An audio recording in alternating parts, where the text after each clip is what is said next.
Hoodlum, the darkness.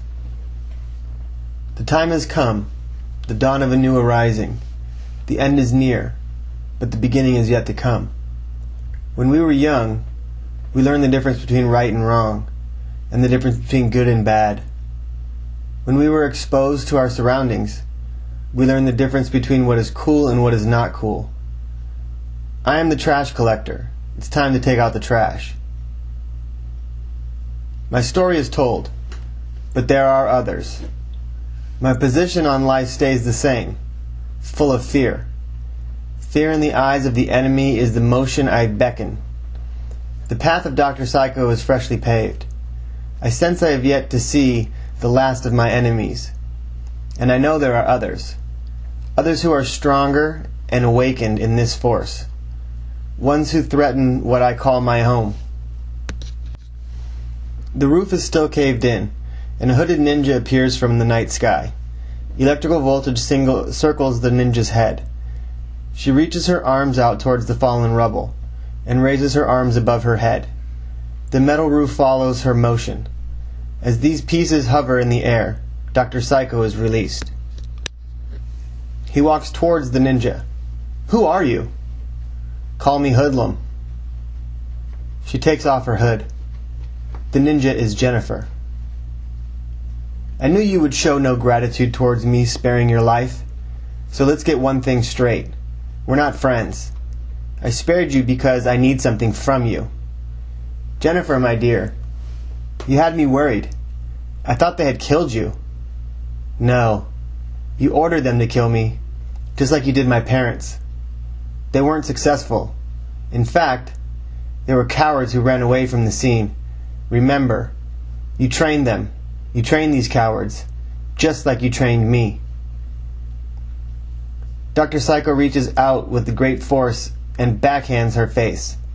She stops to rub her rose-red cheek. "Don't you remember? I was trained not to show or feel pain. What do you want from me? A chance to destroy Fearsome Flyer?" The story begins. Marshall finished his evening class in the communication building and is about to take his second job. With Dr. Psycho on the loose and an acquaintance gone bad, there is no way of telling the truth. Marshall races down the winding ramp, closing in on the underground entrance. About halfway down the ramp, Marshall digitizes into Fearsome Flyer. His power chair digitizes into his black motorcycle, and he races the circle above the trolley stop. The motorcycle screeches to stop, and Fearsome Flyer draws one of two swords. He somersaults off the second level, down to the platform. He points his sword to the tunnel, flips the switch, and is pulled toward the tunnel. As he flies through the tunnel, he is confronted by a trolley going the opposite direction. Fearsome Flyer has exited the tunnel, and he soars through the night air.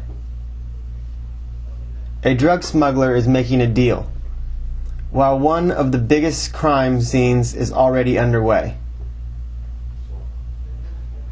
On the phone.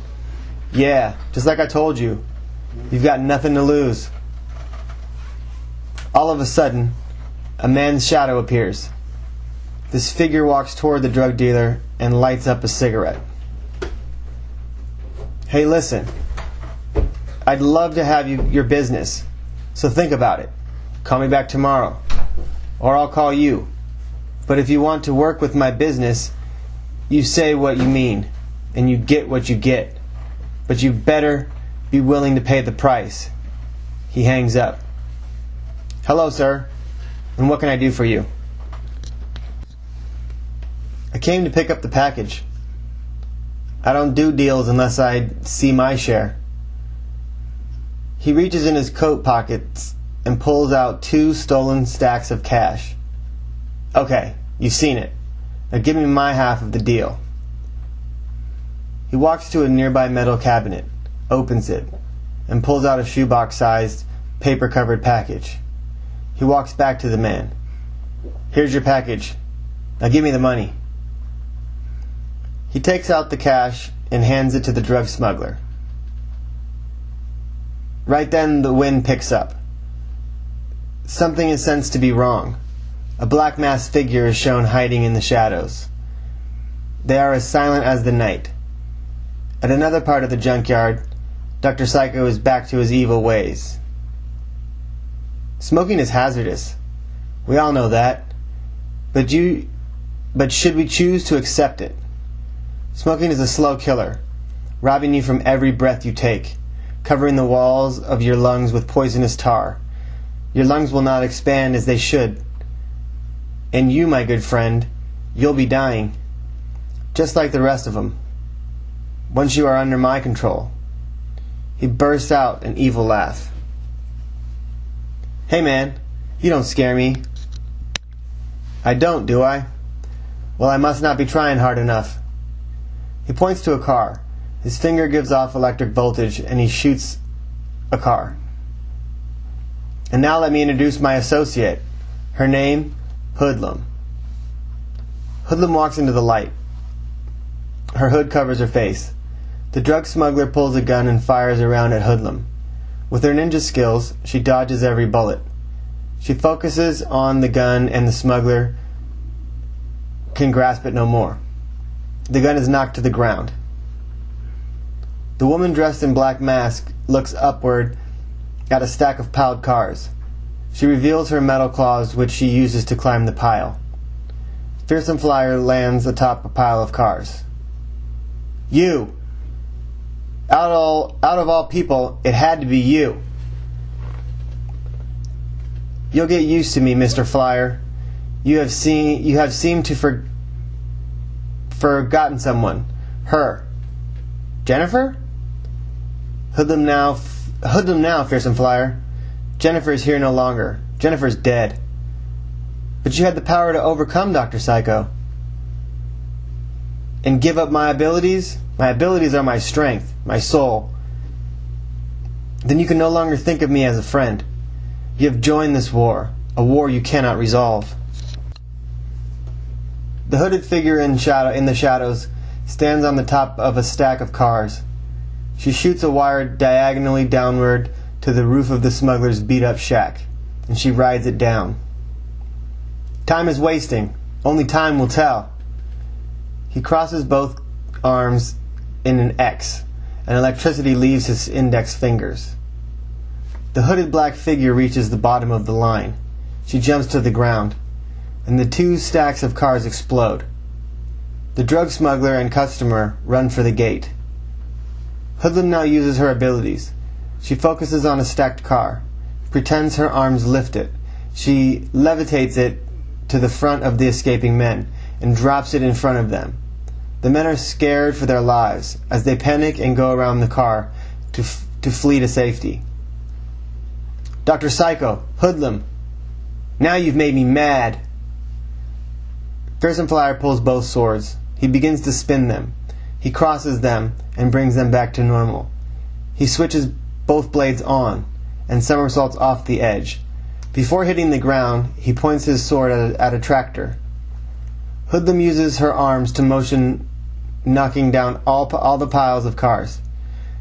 Fearsome Flyer grips his swords tight as he shoots bolts at Dr. Psycho and Hoodlum, but their electromagnetic force field blocks the electricity.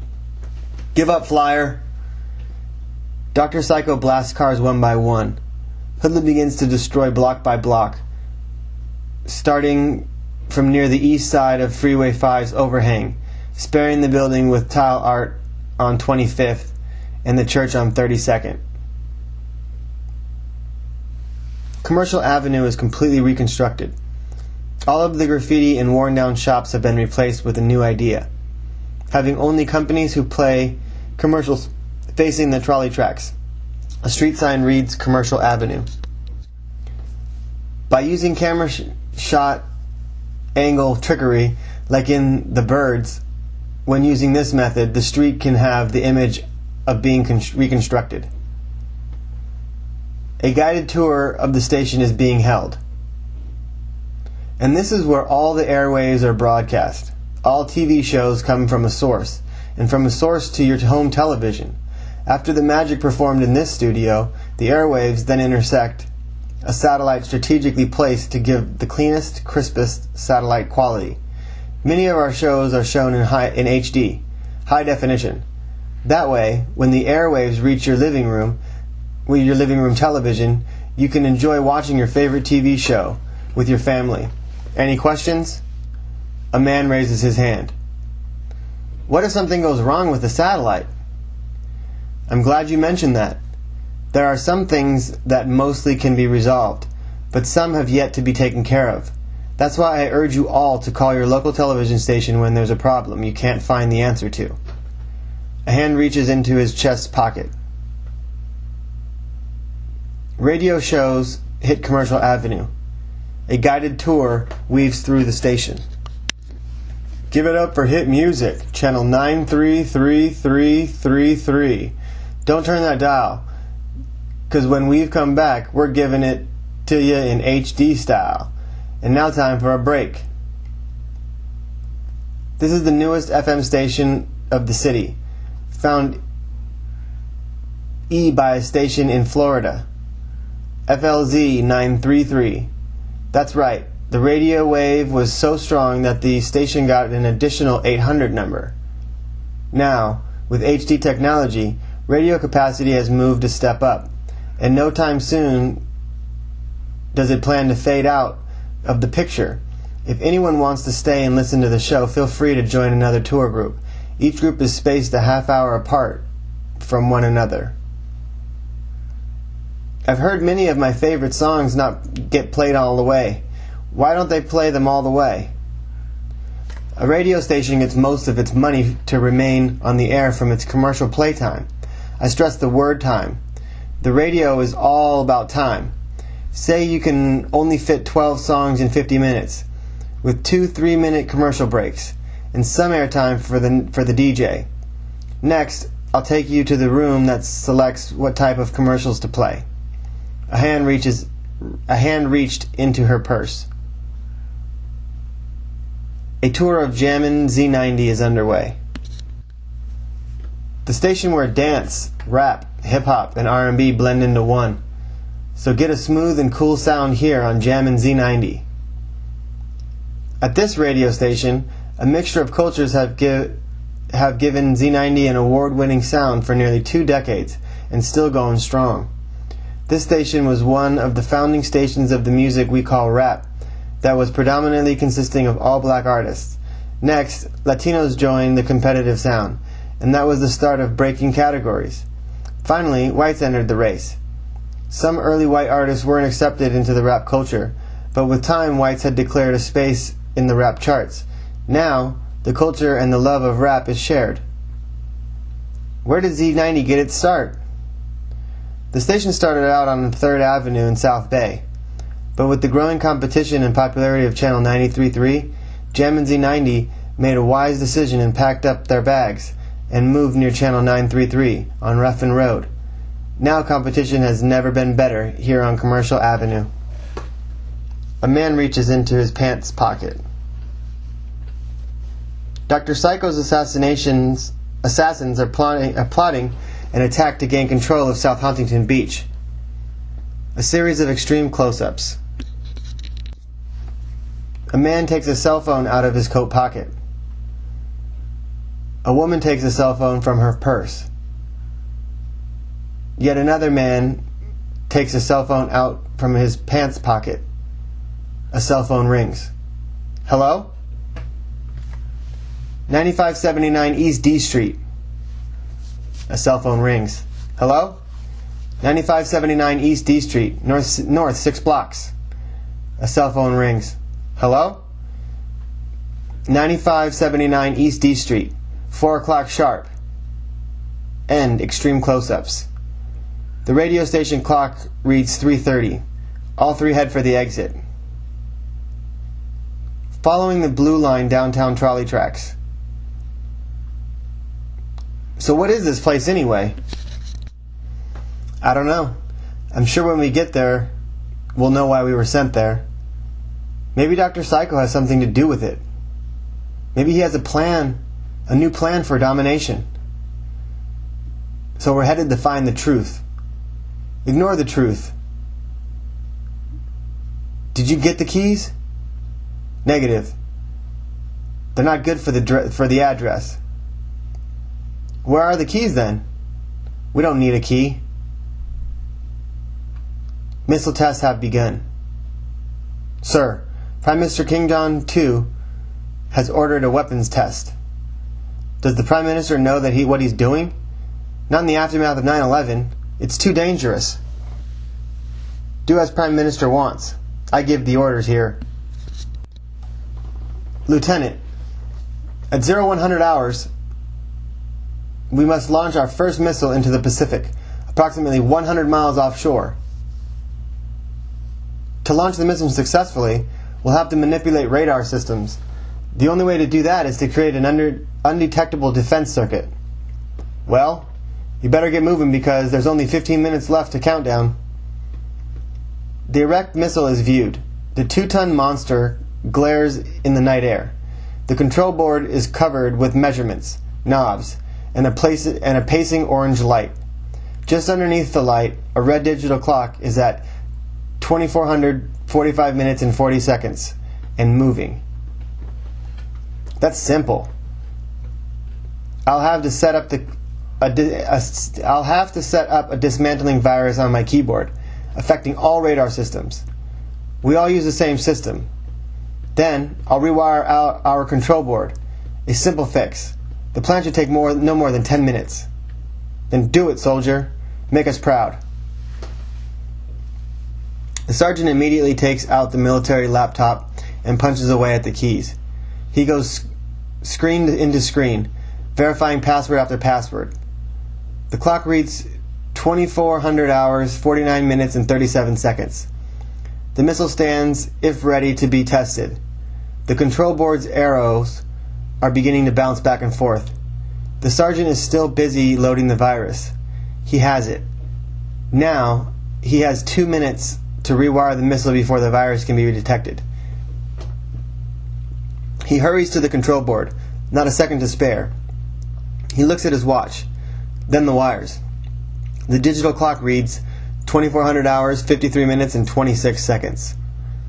He starts handling the wires, one at a time, deciding which one to cut.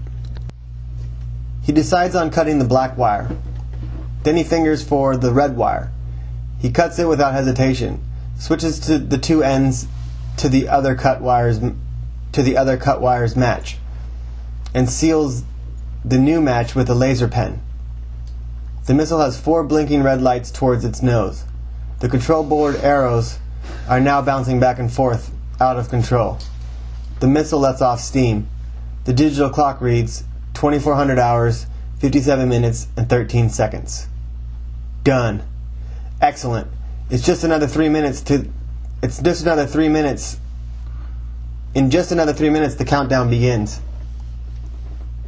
Hoodlum is peering down at North Korean launch pad from atop a nearby building. Missile set to launch at AM. Begin countdown. Launch will proceed in 60 seconds, 59 seconds, 58. The missile lets off huge amounts of gas. The control board begins to vibrate. Compression knobs are turning. Hoodlum has no emotion, just watches. 46 seconds, 45 seconds, 44 seconds. Gases form smoke around the missile.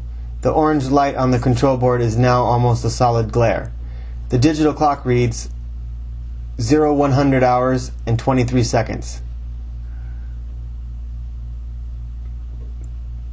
Seconds. 36 seconds. 35 seconds. Fearsome Flyer is seen, flying through the night air. His electrical currents pave his way.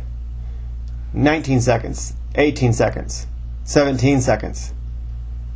Hoodlum, on the building, makes an X with her arms, shielding from gases and wind. The ground by the land pad begins to rumble. Mission engaged. Continue countdown. 10, 9, 8. Hoodlum focuses on the missile. The lights at the missile nose are solid red. The ground shakes violently. Fire ignites the missile. 3, 2, 1. Countdown complete. The missile is airborne, spreading flames and smoke everywhere. From afar, Fearsome Flyer can see this tragedy.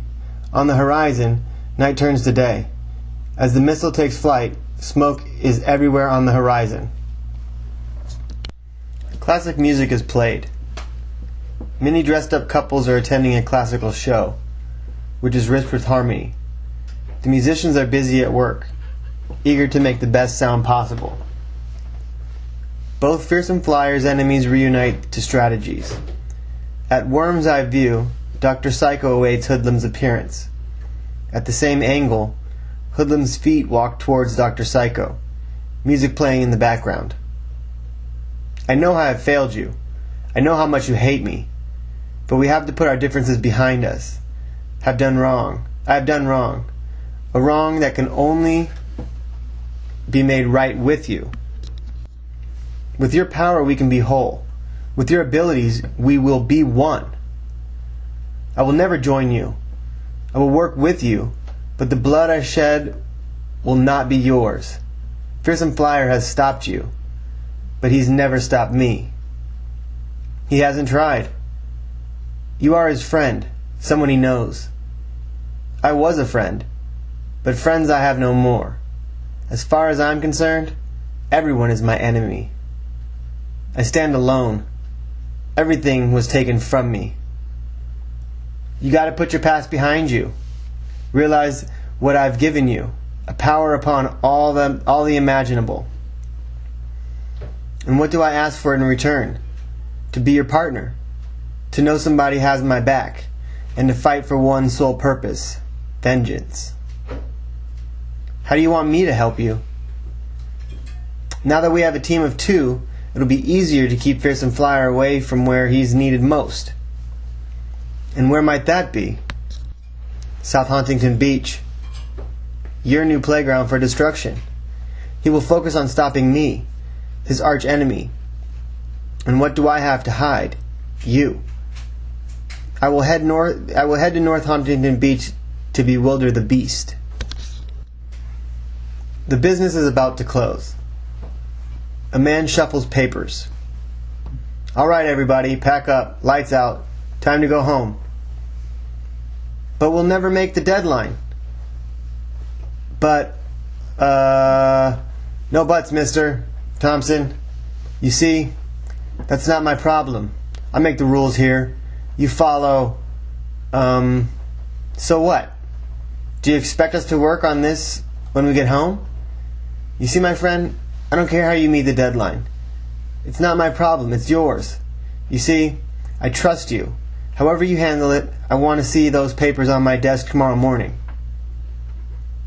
The people in the office building are going crazy, doing last-minute touch-ups to papers on computer screens, being faxed into printed copies. So what did he say? Man 5 looks at 6. What's the call? No mercy. Being irritated, Man 6 hurries to save the file to his memory stick. All right, everybody. Be sure to clock out. I expect to see each and every one of you bright and early tomorrow. Most importantly, I need the paper in my hands done tomorrow. Now hurry up. Get out of here. Lights out. The building is slowly emptied. A masked assassin has almost reached the satellite dish on the roof. When she reaches the dish, she speaks on her inner walkie-talkie. Reporting on the east target, 0100 hours, 24 minutes, and 28 seconds. Zeroing in at 0200 hours. Do you read? Extreme close-up on the mouth. Good. State your code name. Mantis. Mantis cleared. Begin your mission. Immediately, the assassin gets up from her crouched position, walks to the other side of the satellite dish, does the sign of the cross, and dives off the side of the building. With Hope as her only savior, she passes an open window and shoots a special space-reading bullet that maps out the room. On the walkie-talkie, the building is empty. Extreme close-up continued. Excellent work. Using her special electromagnetic boots, the masked assassin slows her fall by pointing them towards the building. She somersaults twice, then lands right side up on the ground. Symphony music picks back up in the background. Dr. Psycho is long gone, and Hoodlum has only one thing on her mind: destruction. Images of flashbacks come to mind. Her parents' house raided, assassins shoving clothes under her parents' nose to make them lose consciousness, the dumping of 2 coffins over the La Jolla cliffs, learning how to fight the ninja way, the assassins trying to kill her, and Dr. Psycho backlashing her appear unwillingly. The music picks up its presence once the symbols are used. Being choreographed to lightning, the mood is better set. Hoodlum focuses on the ground and stomps with one foot. South Hauntington Beach has a trembler. The symphony audience flees for safety. Music stops while chaos is born. The Hoodlum does the unimaginable. She reaches through the air, pretending to push the symphony building and the satellite building down. The buildings fall. The undercover assassins who left Commercial Avenue arrive at their destination. 9577, 9579, East D Street. We're here. Where exactly is here? How are we supposed to get in? He grips the lock and breaks it. All 3 assassins walk in. Immediately, a screen flashes on. The clock reads 4 o'clock. Extreme close-up on screen. I've been expecting you 3. This is one of the most secret ninja assassin training camps. You are here for one important reason: to bring Dr. Psycho to power, no matter what lies in the way to stop you. In this training camp, a series of traps have been set to test your skills. You must get through the maze in order to continue. Just be careful. Don't take any jewels. I'm tracking your every move. Finally, you will face a man-to-man battle with the toughest. You may proceed. But what if... The screen draws blank. Okay. The only way we'll cover enough ground is if we split up. You take entrance 1, you take entrance 3, and I'll take the middle.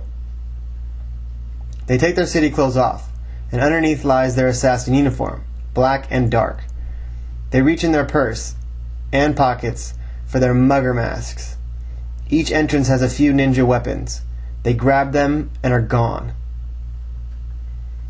The second missile is ordered to be tested. Only this test is slowed by Fearsome Flyer. Sir, Missile 2 was ordered to be tested. And where were these orders given from? The Prime Minister, sir. His men hand-delivered the note. Is this guy really serious? Speak up. What did you say? Perhaps we would all like to know. Sir, nothing, sir. Unless otherwise, you will comply to my orders. Do you understand? My orders stand as is, because as North Korean officer, we follow the Prime Minister's orders by any means necessary. Is that clear? Close-up of the captain in the lieutenant's face. And I will not, I repeat, will not tolerate anything that disregards his plans.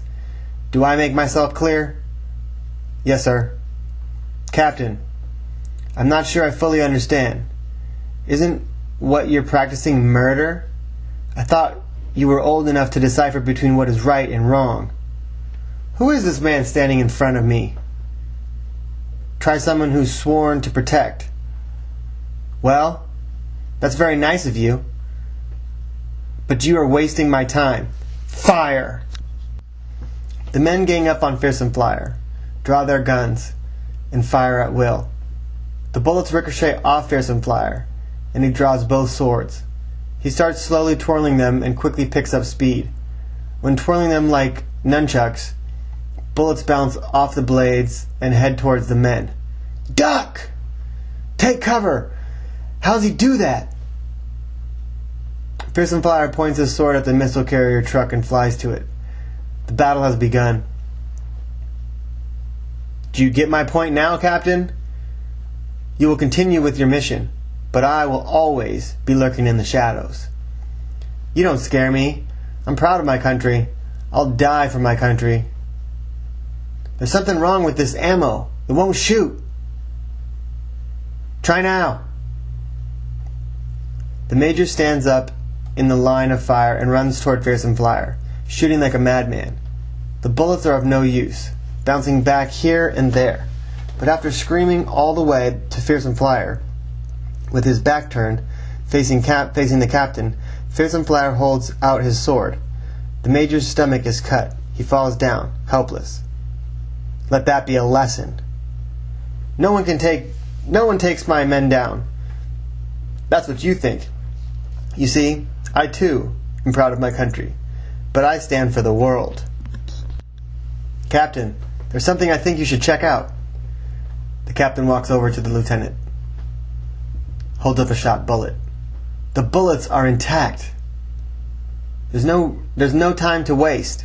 The Prime Minister ordered the missile to be launched at 0200 hours. I must carry through. Let me warn you, all the things you regret doing will one day turn on you. The first of the three assassins is tested. Man 2 races through the dark maze, stopping to decipher between going left or right.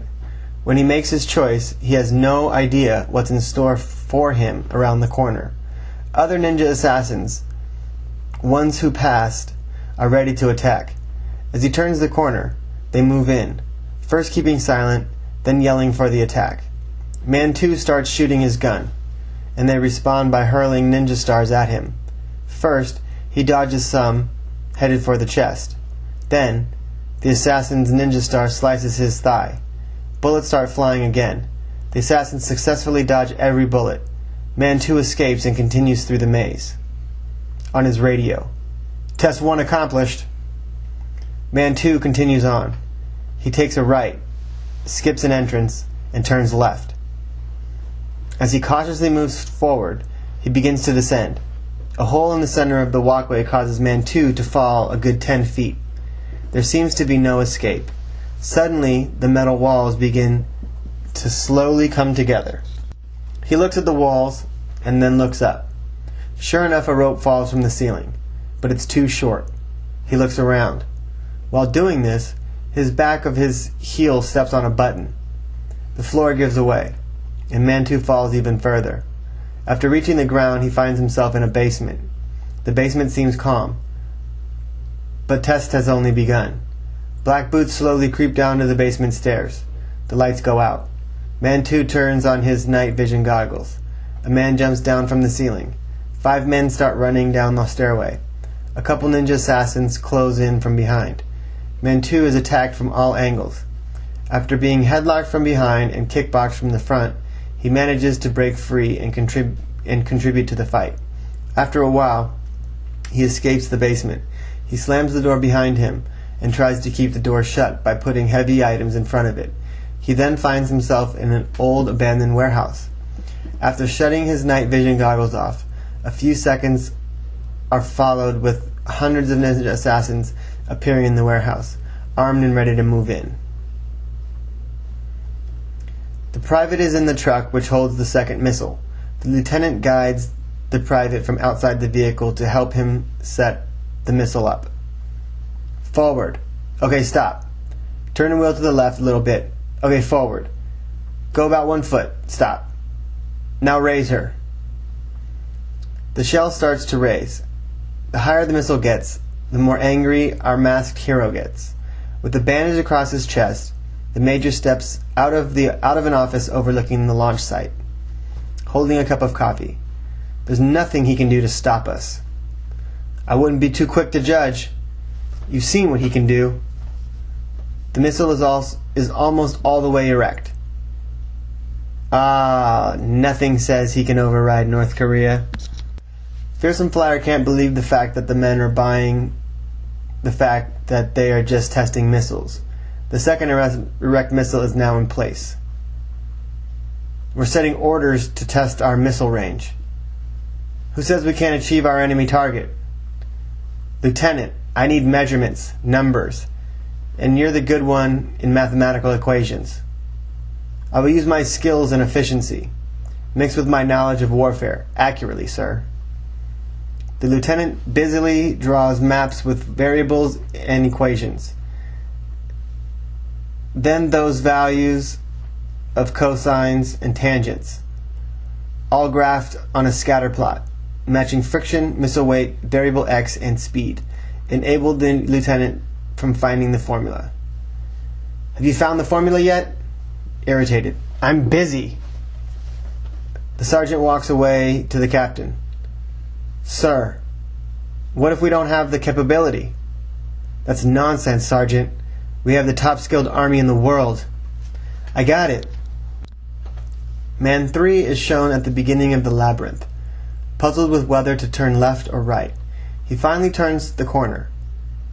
He runs straight for a while and pulls a hard right. He comes upon a roof filled with red lasers. By second nature, he grabs a ninja star and throws it. Gunshots fire. Crossbows fling arrows. Explosions go off. When it is silent, Man 3 proceeds with caution. He veers left and runs down a dark, narrow hallway. When he turns right, he is met by a bunch of ninja assassins. They exchange fire, hiding behind walls to reload their ammo, ducking behind fallen columns, and Man 3 manages to escape the exchange of fire. He turns the corner again, not even caring what's behind him. He runs down the hall and turns left. Though it hasn't crossed his mind, he is headed directly towards danger. He proceeds anyway. When he is running down the hall, he steps into a huge dark hole. When he falls, he screams and lands on his side with a thud. He is temporarily knocked out. When he awakes, the ninja is tied up to the top of a table with a rope. A screen flashes on. Extreme close-up on the mouth. Excellent job. Unfortunately, not excellent enough to become one of Dr. P's infamous ninja assassins. The screen flickers off. A huge blade appears, slowly swinging back and forth, and lowering inch by inch. Woman 3 makes a dash for the entrance of the labyrinth. She turns the corner in a dark maze, and finds herself surrounded by assassins. She pulls out a sword in self-defense, and the ninjas step back. Woman 3 swings, making it necessary to attack. More and more swings lead to lashes of blood spraying off the shoulders and chest of the unlucky assassins. After accomplishing her first mission, she radios. Mission complete. She escapes the room, turning right, then left in the labyrinth. Then she comes to another room. It's a large dark room filled with barrels. In the corner, the center of the room, and in the back. From the ceiling, a body is dangling from a rope around its neck. Assassins appear. Not noticing anything else, she opens fire at the assassins. When hitting the barrels, they burst up in flames. The ninjas return the attack by throwing ninja stars at her. She dodges all of them, but the ninjas use their time well and close in on her. The fight turns to hand-to-hand combat. After grabbing two and banging their heads together, kicking the breath out of one assassin, and making the other two knock one another out, Woman 3 throws her sword up to cut the rope, and the hanged body falls atop the two. Mission 2 complete. She turns more corners in the maze. A right, a left, and another right. Nothing can stop the fierce ninja. She finds herself in a dark room. In the room, a screen turns on. A stream close-up mouth shot. You have done well so far, fierce ninja. The toughest test is yet to come. You will face your most skilled ninja assassin. It won't be as easy as you think. Show her. The whole room fills with flames on the floor. You must fight in extreme heat. Your battlefield. The raised surfaces. One false step can be a decision between life or death. Bring in Mantis. She appears from the ceiling, descending onto a raised platform. Woman 3 joins Mantis, and the two ninjas begin to fight. Many times, a foot gets close to the flame. The two change surfaces all throughout the room. The two have swords, and they continue to battle. Finally, the two bring the blades forward. The blades are forced on one another, and Woman 3 loses her balance, and she falls into the flames. The time is almost 2 a.m., and the second missile is erect and ready for the countdown to begin. Are all steps for preparation handled? Check. The Prime Minister has a new order. He wants us to test our depth and accuracy with our missiles. Any objection to override these orders is sentenced to death. And the turning in of your medals you earn for our country. With the absence of our masked friend, a United States attack can be made possible. With their military and armed forces in the Middle East, we can attack the Pacific coast. This will be the rise of terrorism at a new level, an unexpected level, the beginning to the end of the human race. Lightning flashes. Not if I can help it. 0200 hour countdown. And missile set to launch at AM. Begin countdown. Launch will proceed in 60 seconds, 59 seconds, 58. The missile lets off huge amounts of gas. The control board begins to vibrate. Compression knobs are turning. 46 seconds, 45 seconds, 44 seconds. Gases form smoke around the missile. The pacing orange light on the control board is now almost a solid glare. The digital clock reads 1 o'clock, 23 seconds. Seconds, 36 seconds, 35 seconds. Fearsome Flyer is seen, flying through the night air.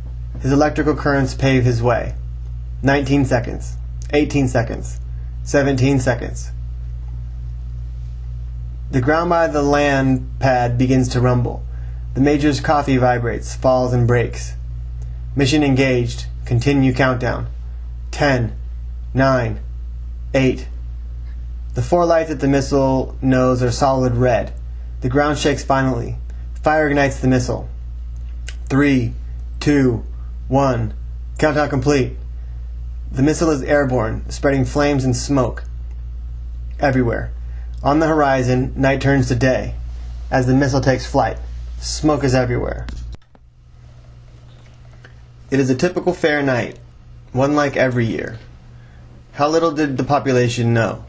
The peaceful night will soon change. Hot dogs, get your hot dog. Right off the grill. We don't sell them pre-cooked. A woman motions to get one. One for the lady? How well do you want it cooked? The camera moves forward to a new location. Oh, look, honey. Look at this carpet. She holds it up. Hey, that's perfect. That'll match our living room. He faces the store owner. I'll buy it. The camera moves forward. Step right up and see the very fountain that cured the blind man to see again. The fountain hides behind some exotic plants. Come bathe and see what this pool can do for you. An old couple with a cane and a walker walk by. Oh, let me try. Water that can restore my youth? Unbelievable. The camera moves to another booth. Step right up. You won't believe your eyes, your ears, your smell. Wait to see what I create before you. The one, the only, and I do mean only, the most hideous creature around. A scary, smelly creature covered in black mud jumps out. Arr! A bunch of girls scream. 25 cents a ball. Have a ball land into a colored jar and win a giant stuffed animal. He points to the hanging stuffed animal. Get our special deal. 5 balls for $1. The camera turns left on the of the aisle as a boy steps up to the stand. He has cotton candy. Have a rubber frog land on a lily pad and choose from our wide variety of prizes. She points at some. Just $1 a frog. The camera races forward again. It comes upon twirling rides, children's maze rooms, small roller coasters, and then the camera tilts up. A huge Ferris wheel is set up at the Del Mar Fair. The camera pans upward to view the ride.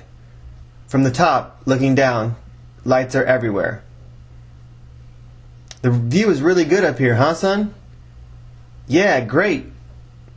Oh, come on. The Del Mar Fair only happens once a year. We gotta have fun, right, sport? The night is not fun for everyone. Not far away, Fearsome Flyer is about to be reunited with Dr. Psycho. The people in the kids section suspect nothing. People are walking back and forth on the bridge over the grass. The world is blind. Some say it's fun and games. Some say it's reality, when in fact there's no reason. I'm talking about life. You gotta make your own. You gotta make your reason, or there is no meaning. That's why I do what I do, and expect nothing in return. Fearsome Flyer appears in the racetrack stands, and the camera focuses back on the children's area. I can't believe what they are making. A self-destructed time bomb. All the children born, I feel shame for. These innocent creatures' minds get polluted with filth that is indescribable. Taking advantage of their weakness is wrong, but it's how the game is played. As their age progresses, it's more pollution, so that they can't handle it anymore. So much that everything is a lie. Respect the truth. The camera is now on the pond in the center of the racetrack. Dr. Psycho's glove points at the gasoline-filled pond. He shoots an electric bolt from the finger to the pond. The pond explodes, and later it flickers in flames. Dr. Psycho walks to the middle of the flames. Being unaffected by fire because of his electromagnetic force field he stole from Fearsome Flyer. May I have your attention, South Hauntington Beach? The end is near. If you have any last wishes, I urge you, tell them now. Respect what you have today, for no one is certain if it will be here tomorrow. Bid your children farewell. Fearsome Flyer's sword ignites with electricity. No one is certain what will happen. Dr. Psycho, your terroristic mind is demented. No one will bow until I die. He snickers. Yes, Mr. Flyer, that'll be the day. Unfortunately, you can't control it. The army of death will strike, and you'll be outnumbered. If you touch them, I'll kill you. Relax. You can't hurt me. You willingly gave me abilities equal to yours. Now I can harm without a fight. You want a fight? Then a fight you'll get. Fearsome Flyer starts twirling his electric-powered swords, giving off volts of electricity. Dr. Psycho reaches into his lab coat and pulls out his metal vertebrae like whip. The sharp blades on the cylinder at the end begin to spin real fast, and he tries to whip Fearsome Flyer. His swords are his weapon. No one can steal his victory. No one can smell defeat. You can't stop my pain, Fearsome Flyer. I will prevail. Your plans are dangerous and can harm the human race. Nobody can stop me. On a walkie-talkie. Now! Various locations throughout the racetrack stands get blown up. Woman 3 suffers catastrophic burns. She is not even supposed to be alive. However, the emergency room reacts to the case quickly and with skill. Amazingly, her skin does not show much burn marks despite lying in a bed of flames. She is immediately hooked up to the vital machine. After being flatlined, they bring in the electric shock machine. Clear! No reaction. Clear! Her vital signs uncontrollably pick up. Her eyes open wide as saucers, and she's out. Her vitals calm down more closer to normal. I need everyone to stand clear except emergency personnel. Spectators back up. They perform on the scene surgery. She looks like a goner, but her vital signs show some hope. Not much, but we've got some time to work with. He turns to a nurse. Drug her. It'll ease the pain. The nurse gets an opium-based shot and injects the fluid. From then on, everything is hallucinated by the patient. At least we think. A team of 4 nurses perform surgery with the doctor. Knife? A nurse hands the knife over. Pliers. Another gives him the pliers. Insert the tube at 0.4 inches. When the small tube is placed just under the skin, the sound of fluid being poured in is heard as body fluid enters the tube. Almost done. Get the stapler. A nurse hands the doctor the stapler. 23 staples enter the woman's skin. Find a bed for her. He takes off his gloves. No hair cover. And walks out of the emergency room. A nurse holds the oxygen bag in place and the portable bed speeds off. Her battle for life continues. My name is Betty. I'll be your nurse today. If you need anything, just press the buzzer. How's everything, dear? There's a constant struggle for life, especially when you're in hands of others. All of a sudden, you're not a human being anymore. You're time, and money is time. You're cared for based on value. The polluted mind places its importance to your case. A starving soul sees no human value. Some evil brings good, yet with all good there is evil. The nurse takes advantage of the woman's situation. While giving her a sponge bath, the nurse starts to inappropriately feel the patient's body. Because of this, woman 3 goes into hyperactive shock. 5 minutes pass, and her lungs collapse. She's awake, it seems, so she struggles for breath. The nurses have to transfer her to another room closer to the nurse's station before relieving her to breathe freely. She complains of pain in the left of her back and is given a hot pack to ease the pain. A phone call is made to the evil Dr. Psycho's headquarters. He is reading a magazine. The phone rings. Annoyed. Yes? Extreme close-up on his mouth. She's the one. What are you talking about? Extreme close-up. The woman. The assassin in training. She was anointed by the flame. It's a fulfilled prophecy. She was engaged in combat with our most skilled assassin. Who? Her code name? Mantis. Our most skilled ninja, who does not fear death. New angle and slightly closer. Extreme close-up. She met her match. Make sure I meet this Mantis person. There may be something I want to give her. Mantis starts a new assignment. With her gripping metal claws, she climbs the side of the Chamber of Commerce building. When she enters the building, her infrared vision finds no warm-blooded objects. All of a sudden, a couple men walk down the hallway. So, you see, even if they were telling the truth, they're bound to be covered by lies. What's wrong with making up the truth? What's wrong?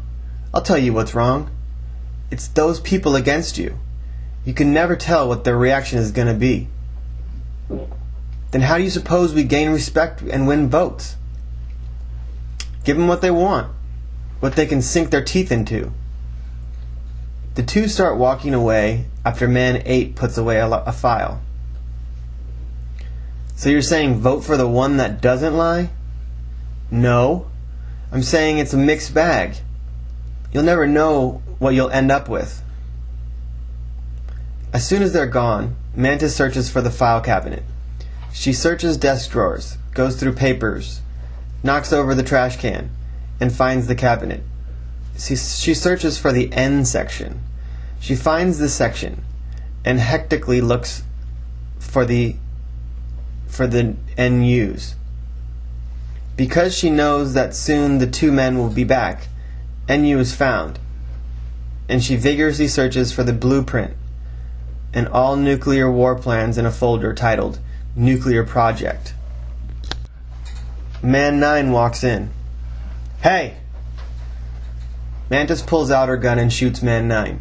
She bolts for the window and jumps out.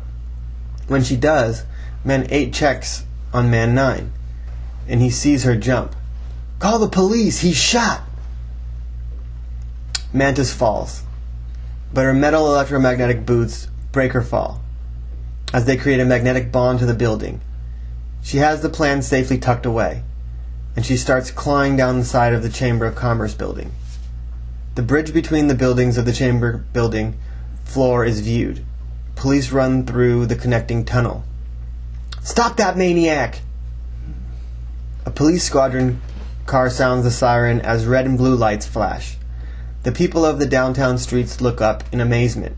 Mantis crawls down, with an inverted right side up to upside down shot, to a waiting car in the upper level parking lot.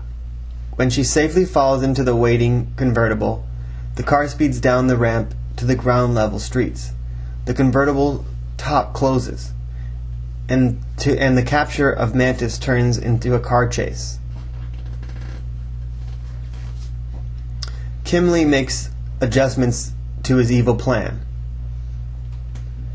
"I've had it with your missile control. I need to test their longevity. How far across the Pacific can these babies go?" Nothing can change the demented character's mind to the end of the human race. You must obey orders. Accuracy testing must start at 0300 hours. On the ground with some tools and a bandaged chest. "I'm already working on it, sir." To the lieutenant, "I need specific material coordinates. We need perfection by 0700 hours. "Sir, yes, sir." With a map. "The coordinates here show the United States western coast roughly 75,000 miles away. So always add an additional 1,000 miles to make sure to reach foreign soil. Make sure to consider a malfunction." "We already have.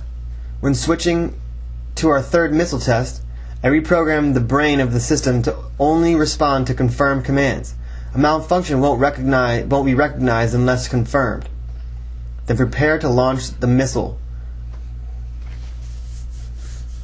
They don't know this, but they have a visitor. Hoodlum is again watching. Her presence has been confirmed. Watching a screen. The machine is picking up some static. Over our radar, an object is at 2 o'clock. Hasten all orders. The truck starts setting up Missile 3, a long-range missile. The lieutenant directs the truck's driver to the correct launching area. "Left, a little back, slowly. That's it. Countdown starts at 0300 hours. The military clock reads 2:58. The missile starts rising. Hoodlum moves in closer. Using her ninja skills, she gracefully moves in on the action. The clock changes. 2:59. The other clock is counting down by milliseconds. Show the seconds until the launch. The dials are spinning, and Hoodlum makes her presence known. With her mind, she pushes the heavy 2-ton metal canisters away, and as they crash to the ground, she can be seen. The men pull their guns and shoot at Hoodlum. A green fluid goes through tubing into a metal creation for doomsday. While all this is happening, the lieutenant is typing on a keyboard to try to reach the United States. "Done. Missile set to launch, Adam. Begin countdown. Launch will proceed in 60 seconds, 59 seconds, 58. The missile lets off huge amounts of gas. The control board begins to vibrate. Compression knobs are turning. 46 seconds, 45 seconds, 44 seconds. Gases form smoke around the missile. The pacing orange light on the control board is now almost a solid glare. The digital clock reads 44 minutes, 23 seconds. Seconds, 36 seconds, 35 seconds. Hoodlum can't be stopped. She easily dodges every bullet. She motions as if she were pushing the bullets away. They turn their course, and the shots ricochet back at the men. 19 seconds, 18 seconds, 17 seconds. The ground by the land pad begins to rumble. Mission engaged. Continue countdown. 10, 9, 8. The 4 lights at the missile nose are solid red. The ground shakes violently. Fire ignites the missile. 3, 2, 1. Countdown complete. The missile is airborne, spreading flames and smoke everywhere. On the horizon, night turns to day. As the missile takes flight, smoke is everywhere. The missile starts to take flight over the ocean. Fearsome Flyer has sworn to protect South Hauntington Beach and sees no limits to the land that makes up his battlefield. The land he protects will expand soon. He senses his need, and where he is needed, his sword creates enough voltage to pave his way. Nothing will get in the way of justice, not even foreign threat. There is no plan I can't break. Anyone who fights with me is senseless. Death cannot face me. I won't let it knock on my door. Fearsome Flyer does a couple somersaults in the air and shoots electricity at the airborne missile. The missile is stopped from destroying millions of people's lives and descends into the ocean. If no one can play fair on my turf, then no one will. The mayor picks up the phone and dials. The phone rings. A Marriott employee picks up. Hello? Our meeting is canceled for next week. Is that your presidential suite that was called in last Monday? Yes. It says here you have guests. Guests, many guests. So do you want to cancel it or reschedule for another night? Our meeting has moved. A few guests are not able to attend, but we are all able to meet next weekend. We need 14 rooms and the presidential suite. Well, let me make you a deal here. Since you have additional guests, why don't I just extend the nights purchased, adding no additional cost to you and your guests? Will you still need the group discussion room? Lighting a cigar. Yes. Nobody realizes it, but Dr. Psycho's men have tapped the phone lines and are listening in. A close-up of Man 4 is in an office, in the shadows, listening in. Okay, I have extended your reservations for 1 full week, Mayor. Will my reservation expire if you're booked and somebody else wants the room? No, sir. By all means. The mayor of South Hauntington Beach gets top priority. Oh, someone like me who gets top priority couldn't be more happier. You deserve a raise. This is a good example of citizen tax dollars being put in good use. Both men hang up. Man 4 types a message in his computer reading, "Meeting moved forward 1 week. Please stand by." The mayor dials the phone. The phone rings. Dr. Sanders picks up the phone. Hello? Our political agenda has moved. To meet the needs of a few other doctors and political board members, the Marriott has rescheduled our forum. When will it take place? The weekend after our scheduled date. Can you do me a favor? I'm pretty busy here, so would you spread the word to Dr. Larkson and Dr. Boyd? Sure. Man 4 is still listening in on the conversation. The shadows hide his identity. How much do I owe you? Nothing. The hotel worked out a deal. I got 6 additional nights for a fraction of what the rooms are really worth. We still have reservations on the group meeting to discuss the price spent to save lives and the time invested, where instead we could use this revenue to improve our city. I feel differently about the situation. Save it for the meeting. I'll see you next weekend. The mayor hangs up. Dr. Sanders is somewhat reluctant to hang up, thinking of the situation. Man 4 types the message. Dr. Sanders, Dr. Larkson, Dr. Boyd to attend postponed political interest meeting. Dr. Sanders hangs up and immediately dials the Marriott Hotel. The hotel clerk's phone rings and the clerk picks up the receiver. Hello? Hi. I'm just checking on some hotel reservations. Under whose name? Types into a computer. Probably the South Hauntington Beach mayor. Mayor Clark? Yeah. He was holding a meeting over the weekend at the hotel. I just talked to Mayor Clark. He said the meeting moved. Yes, there was a canceled fee for the rooms to be held for the following weekend. What time is the canceled fee check-in? The room is ready whenever you are, sir. What day does the meeting move to? A week from this Saturday. He takes out a calendar and scribbles down the meeting date. What time's the meeting? 11 a.m. Writes down the time. The president and his cabinet members are talking about North Korea and the needed war on terrorism. We're meeting tonight to talk about the crisis in nuclear-armed North Korea. Having claimed to nuclear stability, our great nation and its neighbors fear it will not use its technology wisely.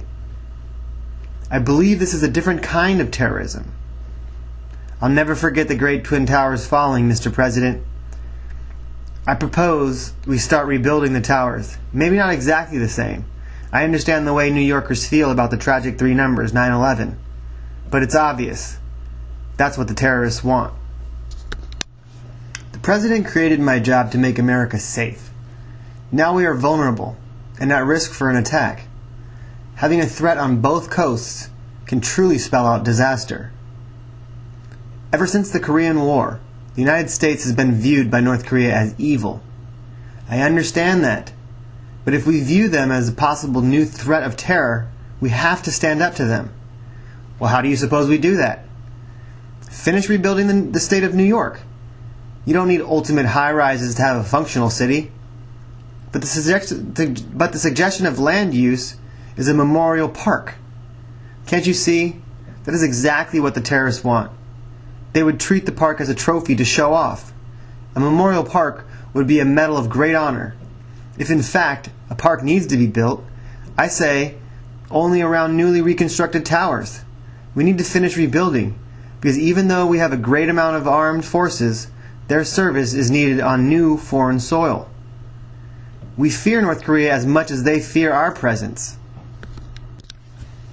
Pulling troops from an unstable country can only mean chaos. Besides, that's what the terrorists want. If we downsize to fight on both fronts, terror will conquer again. We need help from our allies. But our allies won't understand the necessity to fight on both fronts. Then how are we going to fight this war on terror? Even the U.S. citizens have discarded the reason and cause of this war. Then we need to unite both parties, Democrats and Republicans. It's the only way to resolve this difference in customs and way of life. Meanwhile, back in northern South Hauntington Beach, Dr. Psycho receives the instant message from the mad terrorist. Reading the message. Alas, I know the political agenda of South Hauntington Beach. Hoodlum will be there waiting for you. In response to the message, he writes, "Thank you for the information. I will give the message to our hooded killer, but you must guide her to domination." The mayor of South Hauntington Beach walks down the hallway. "That's right. I want you to think twice before more building, like the way you should have before the new stadium deal." He walks over to the secretary's desk. "Have you finished typing the report I told you I needed?" 10 pages to go, sir." "Well, get on it. The financial stability of the city depends on that document." "Yes." The mayor walks by some commuter workplaces. A guy with snacks walks by. "This is not break time," turns to a woman working on the computer. "When you're done, put that on my desk. I need it in time for this next weekend's meeting." "Excuse me, Mr. Mayor. I'm new here and was wondering where room 203B is." "Down this aisle. You're going to want to make a right past the doorway. Then just go down the hall, second door on your left." "Thanks." The mayor returns to his office. The red light on his phone is blinking. Somebody needs to talk to him. But the light goes off. The helpless dying woman undergoes a series of tests, making sure she did not burn any internal organs. As computers map out her structure, the doctor hangs up the phone. He walks back into the room. He is busy at the machine when her eyelids open. Her eyes are as wide as saucers, and her brain is alert. The scan doesn't pick this up, so the doctor doesn't pay attention to this.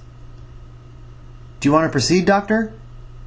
"I need 3 cc's of morphine to inject into her IV. This will allow me to inject the proper dye to see internal burns better. The potential risk can be treated with a vent. You mean if she stops breathing? Right. Each body has a different response to drugs. If a 3 cc measurement of morphine plus the injected dye is too much for her to handle, it could only mean a catastrophe. Woman 3 passes out again, being improperly drugged in her hospital stay. Things then change in her mind. The hospital staff seems as if they're out to kill her. Delusions set in. The nurse leaves the woman's memory. Light turns to darkness. She passes out because of an overdose of drugs and the miscalculation of her size, a common flaw. Her breathing starts to decrease as the monitor traces. Blood oozes from her nose. Dr. Larson rushes to the scene and has no time to put on gloves or a face mask to protect from spreading illnesses awaiting in the hospital. He tries to open an airway for the body to breathe. The nurse hands him a small red trumpet to help draw an airway, but nothing is helping. The patient's heart rate keeps descending.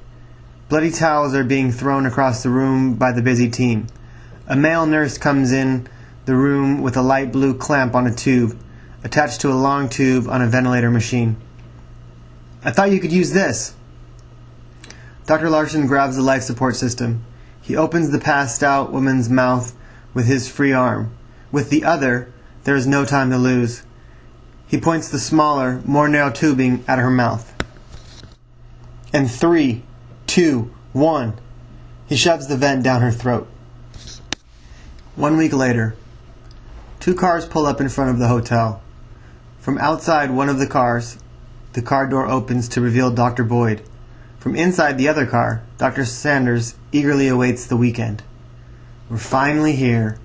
I can't wait to unpack, because straight from there, I could really use a dip in the pool. Sooner or later, Jim, we're going to have to get down to business. Remember, this is a business trip. Hey, relax. Don't tell me you couldn't use a nice swim. My back has been killing me. They walk towards the hotel, baggage and all. The last thing I need to be caught doing is having fun. Come on, Joe. Lighten up a little. You're so uptight. It's the weekend, for Christ's sake. Have some fun while you can. Sooner or later, it'll be back to the same routine. Get up, go to work, go home, sleep. This is our vacation. They enter the hotel. I guess I'll make one exception to enjoy myself.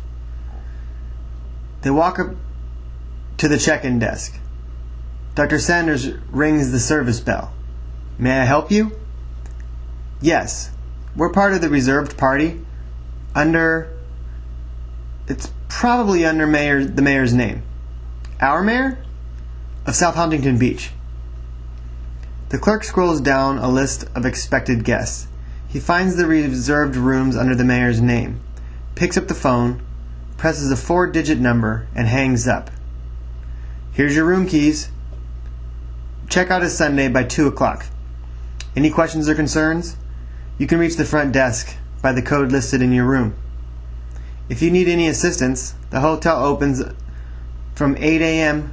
to 8 p.m. The bellhop arrives to meet Dr. Boy and Dr. Sanders. Let me take your bags and I'll show you to your room. The bellhop starts loading the bags on a cart. This is the life, nudges Joe. Ain't it? Dr. Larson is about to start his weekend. He is about to wrap up a week of work. Miss Nelson, have a good weekend. Oh, you too, Dr. Larson. Walking towards the door. You know, I wish I knew why one of our newest patients is having difficulty breathing. Don't worry. You have the whole weekend to put that aside. Besides, they're under the care of your staff. That's what I'm afraid of. Dr. Thompson doesn't have a totally clear medical record. But if you don't trust him, why are you partners? True. I just hope if the patient acts up, he knows how to respond. He will. Why do you think they call him a doctor? Exit doors slide open. Maybe I should give the kid some credit. After all, He did go to more years of medical school than I did. I should consider assigning a specialty doctor to her case. Miss Nelson opens her car door. Whatever you decide, it's the right choice. I trust your decision, and you should too. She shuts the door and starts the car engine. Dr. Larkson walks to his car, opens the door, gets in, shuts it, starts the engine, and drives off. Daily, early in the morning, the portable x-ray machine makes around the intensive care unit. The burned assassin in training is last, but definitely not least. The doctor ordered x-rays of the lungs, but that's not what the woman experiences. Her night nurse and day nurse both meet in the wee hours of the morning. Both women prop the motionless patient up in bed. They have spread her legs open for the x-ray crew. Did you get any response yet? Yeah, it was short, but she's with the program. I like this job. It's too easy getting them where you want. Tell me about it. I'm glad I work all night, because they're too tired to remember anything. You can't sleep in the hospital. One in the x-ray crew drops his pants. Wait, why don't you just grab him? You might get her pregnant if you fuck her. Then we would lose our jobs. Since when did you care about having a good time? The doomed woman's eyes shut as the drug overdose makes her pass out. The mayor is getting ready to leave his office for the weekend conference and continue his quest to find money sources to help aid South Hauntington Beach. I know I can trust you, Mr. Leesworth, to run this city while I'm gone. I have a little business trip I have to attend to. Sure thing, boss. I'll have the city under control for you. They walk to the mayor's car. Good, 'cause I gotta check in 1 hour. You know the city's in debt. I hope this meeting this weekend will once and for all restore the American dream for our city. I'm sure if anyone's going to resolve this city's crisis, it'll be you, Mr. Mayor. Now, don't give me a big head, Mr. Leesworth. This is my job. It's what I'm paid to do. Right. The mayor gets in the car. Then I want you to follow in my footsteps this weekend.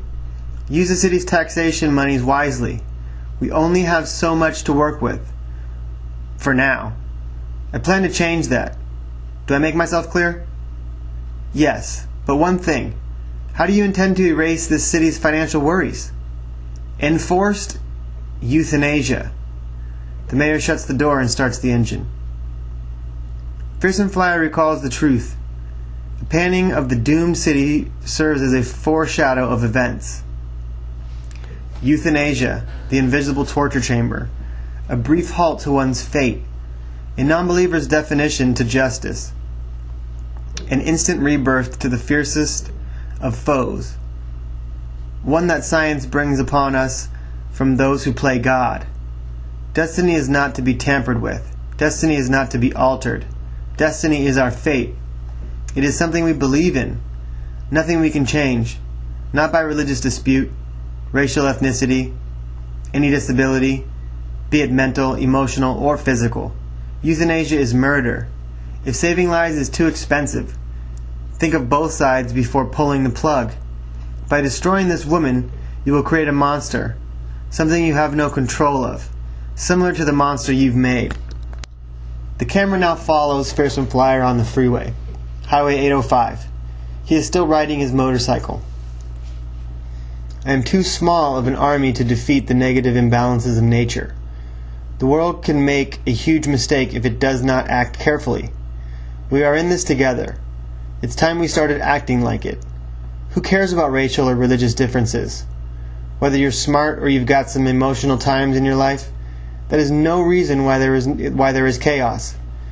To be an economical leader is no stronghold. The strength in numbers is the true strength, unity. The push of a button digitally changes the motorcycle to a black car. I sense danger in South Hauntington Beach. I must reach the heart before it's too late. The car speeds off. Two cars pull into the lot, one behind the other. One car drives a bit and pulls into a parking space. The other car drives a bit further before finding a spot. While the car slowly accelerates, the mayor gets out of the first car. He starts unpacking while the second car is parked, and the engine is shut off. The mayor opens up the back seat car door to pull out a covered suit. The second car's door opens, and out steps Dr. Larson. The mayor notices him. "Hey, how are you doing? I haven't seen you in ages." "I know what you mean. I almost didn't recognize you. Did you get a new car?" The mayor starts walking towards Dr. Larson. "Yeah, last year, before I was mayor." "That sounds like the man I know. You've always been interested in politics. You know me. I'm just willing to make a difference. The only reason why I'm not a big fan of politics is that sometimes differences can be good, and sometimes, differences can be bad." The mayor puts his suitcase down. He puts the hand on Dr. Larson's shoulder. "It's all in risk, old pal. It's all in risk." Dr. Larson has his belongings. After locking up, the two men walk to the hotel doors with their luggage. They walk up to the clerk to check in at the desk. Dr. Larson rings the service bell. "May I help you?" "Yes, we're part of the reserved party. It's under my name." "Mr. Mayor?" "Of South Hauntington Beach." The clerk scrolls down a list of expected guests. He finds the reserved rooms under the mayor's name, picks up the phone, presses a 4-digit number, and hangs up. "Here's your room keys. Check out is Sunday by 2 o'clock. Any questions or concerns, you can reach the front desk by the code listed in your room. If you need any assistance, the hotel opens from 8 a.m. to 8 p.m. The bellhop arrives to meet Dr. Larson and the mayor. "Let me take your bags and I'll show you to your room." The bellhop starts loading the bags on a cart.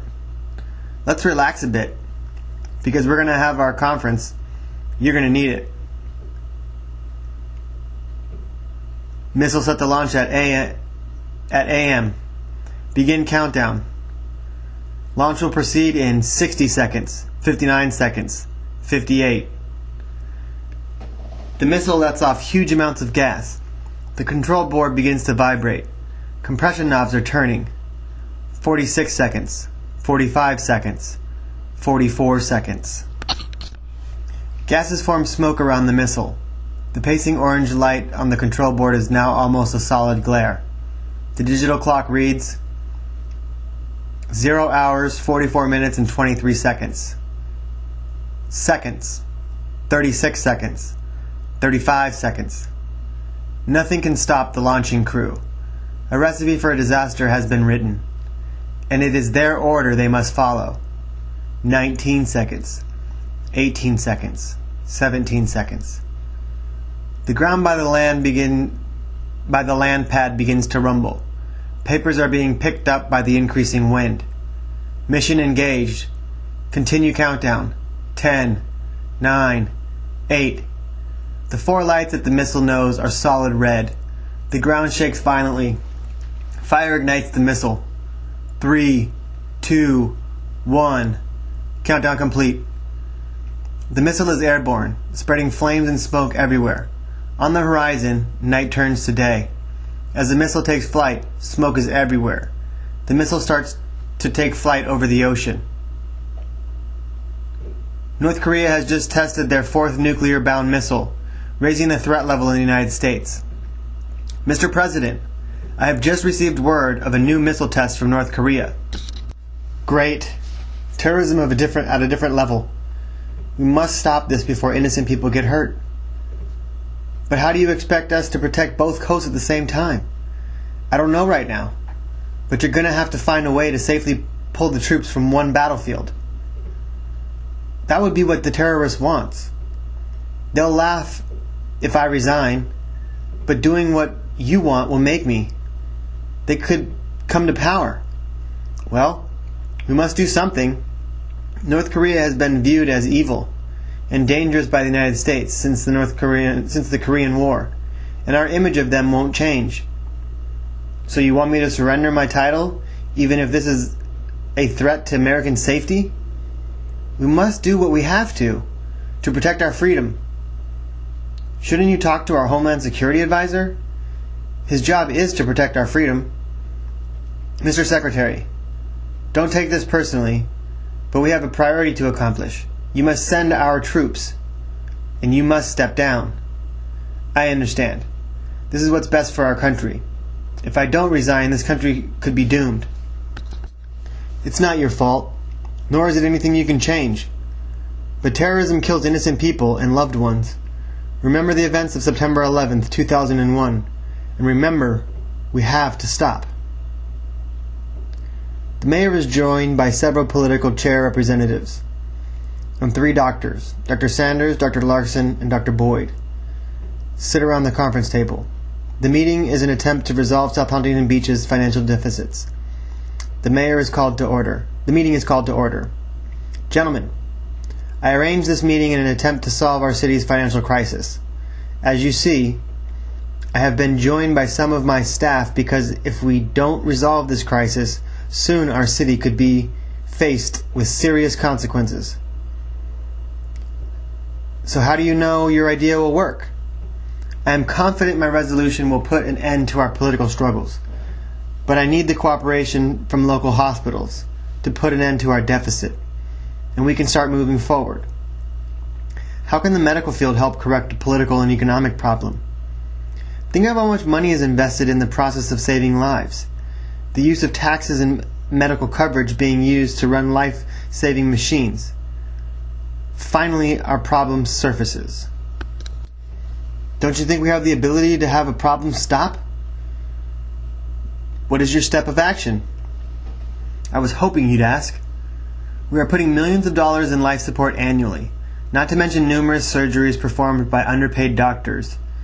Do you know how many tax dollars are spent in hospital care alone? But the patients need their care. That's why I'm proposing there is a compromise. Hospitals' patients and the people in the city need the best of both worlds. To revive this city from its financial debts, I believe we should limit life standards to the helpless, those in a coma with brain damage, on life support devouring this city's profits. We need to start using our money wisely. We just can't legally end a person's life. Doctors are paid to save. You have to justify this somehow. Yes, Mr. Roberts, I'm aware of that. And that's why euthanists should change their rules. I bring to the board my resolution of enforced euthanasia. An incoming instant message reads, "Await, Hoodlum, at the seaport. A village to harvest, a feast of terror tonight." The shadows still hide his identity, and he stands from his chair. Seaport Village. He races to the coat rack and puts on a black mugger mask and a black trench coat and black gloves. He opens the door, leaves, and shuts it. He starts his car's engine and speeds off to Seaport Village. Establishing shot. The carousel is spinning round and round. Children ride beautiful painted horses, one with a lollipop in their hand. The music makes the ride even more enjoyable. But who's to know? That will all change soon. Outside, people are leisurely walking around. A magician who juggles on unicycles is performing, and a crowd of spectators has formed to watch.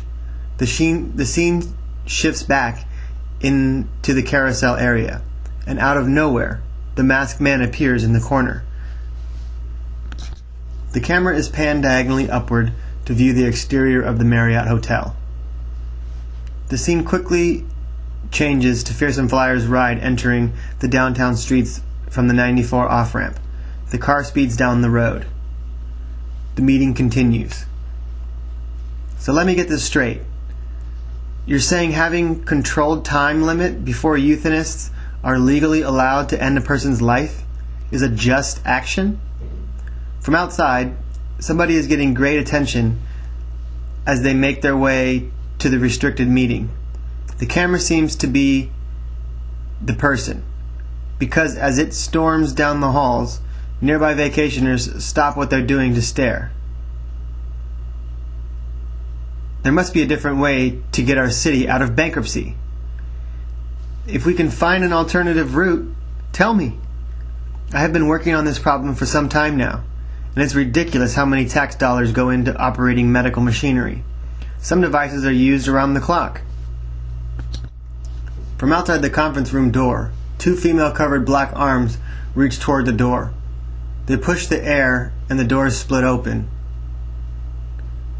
The arms push again, and the bolts unhinge, and the 2 parts of the door get thrown inward.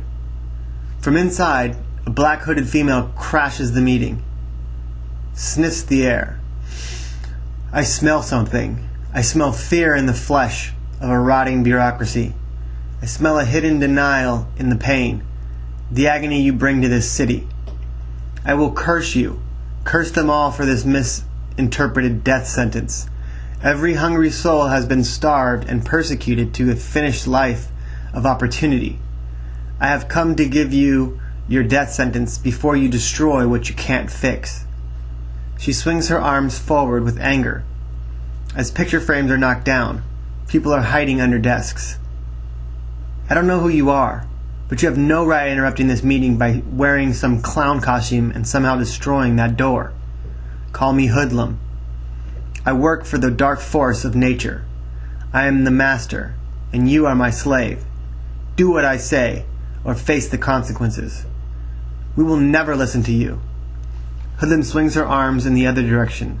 The table teeter-totters drastically, and office chairs roll around the room. Some are thrown through the air. Listen to her. Listen to what she has to say. There's no use. You've decided your own fate. I gave you a death sentence, like the one given to many defenseless sick patients. Angle changes. All of this must end. Hoodlum raises her arms from above her head, as if she was hugging a tall, fat man. Anger fills her emotions. Electricity flashes. As voltage escapes the crown, her arms push outward and down to break the glass windows and cause a dramatic explosion. Hoodlum hovers out the broken glass window. Fearsome Flyer already has his car roof digitally erasing and uncovering him. He ejects upward, drawing his 2 swords from their sheaths behind him. Electricity comes from the points of each blade. As he reaches Hoodlum, "You upset me, Jennifer. You have so much potential, and now you've gone too far." Hoodlum slowly turns. Jennifer's dead. Electricity flows throughout the Queen's twisted metal crown. She throws a burst of kinetic energy at Fearsome Flyer. All hell breaks loose, and the battle is on. The 2 foes exchange electric energy. Fearsome Flyer swings his sword to bat Hoodlum's voltage. The fight turns, and it becomes a battle to the death. But these lost souls are already dead. Hoodlum starts throwing sharp ninja stars towards Fearsome Flyer, which he dodges every single one.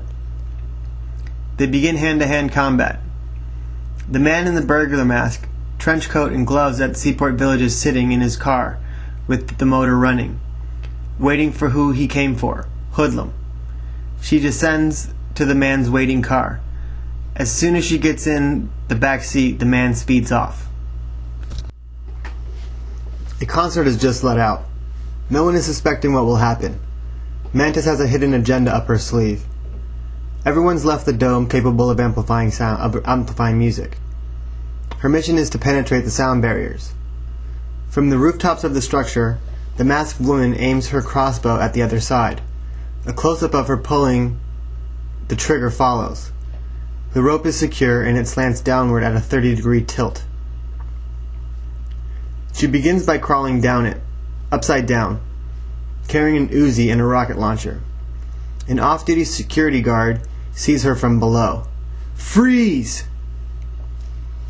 Mantis's feet drop, dangling, as she grips the rope. Her gloves protect her from the rope burn, and she finishes the trip by sliding. The guard pulls out a little pistol, trying to stop Mantis.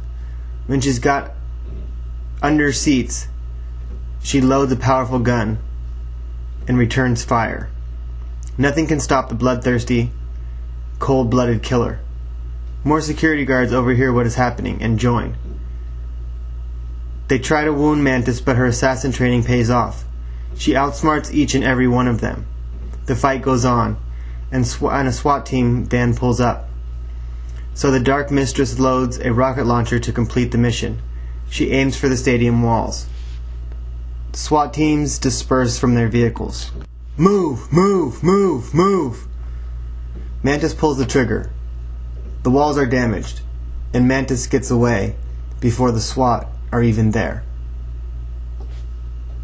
The neglected hospitalized woman lies in her bed, motionless, defenseless, and non-immune to hospital-prone disease. The sterilizing of medical equipment is poor. Nurses' hands are not always washed with soap. The unnecessary drugging makes this patient and others incapable of fighting to survive. The on-call doctor, and now newly assigned case manager, decides to give her an unsterile video camera fed down her throat into her lung. He wants to do this procedure because the woman is off life support. Ah, friend, this will not hurt. You are my friend, and I do not hurt my friends. He forces her mouth open and shoves a black tube down her throat. She continuously gags, but the doctor is too busy attacking mucus build up on the walls of the lungs to recognize her state. Syringe. He injects the machine with fluid from it. He aims for more mucus buildup. Syringe.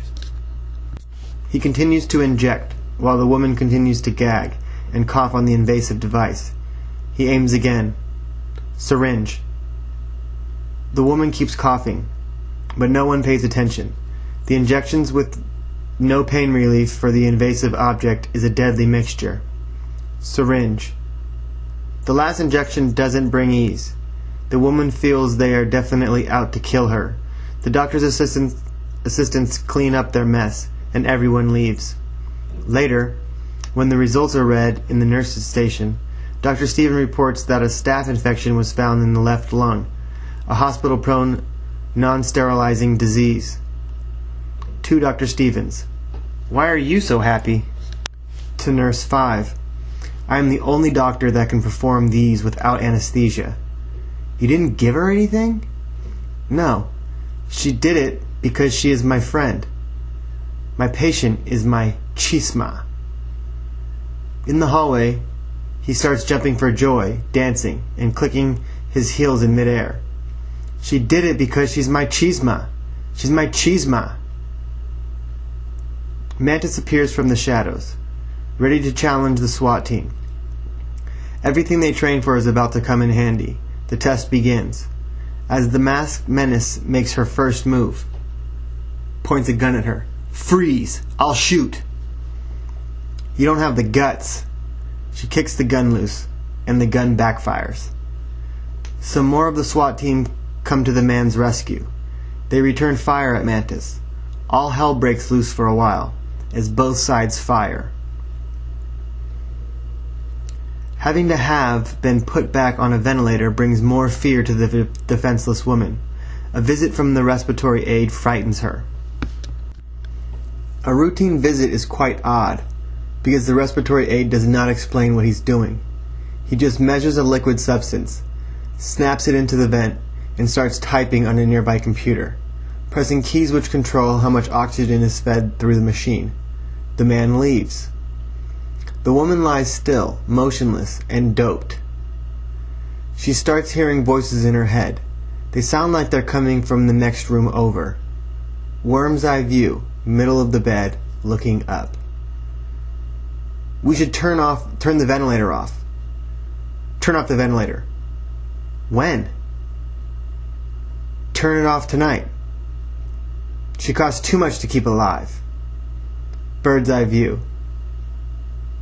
Down at bed. She does indeed. There is no soul. Turn it off now. No, we'll wait until we're alone. Worm's eye view, middle of the bed, looking up. When can we claim the defenseless? We will turn it off at midnight. Bird's eye view, down at bed. A close-up of the woman's fearful eyes, followed by a treacherous scream of fright as the scene is pitch black.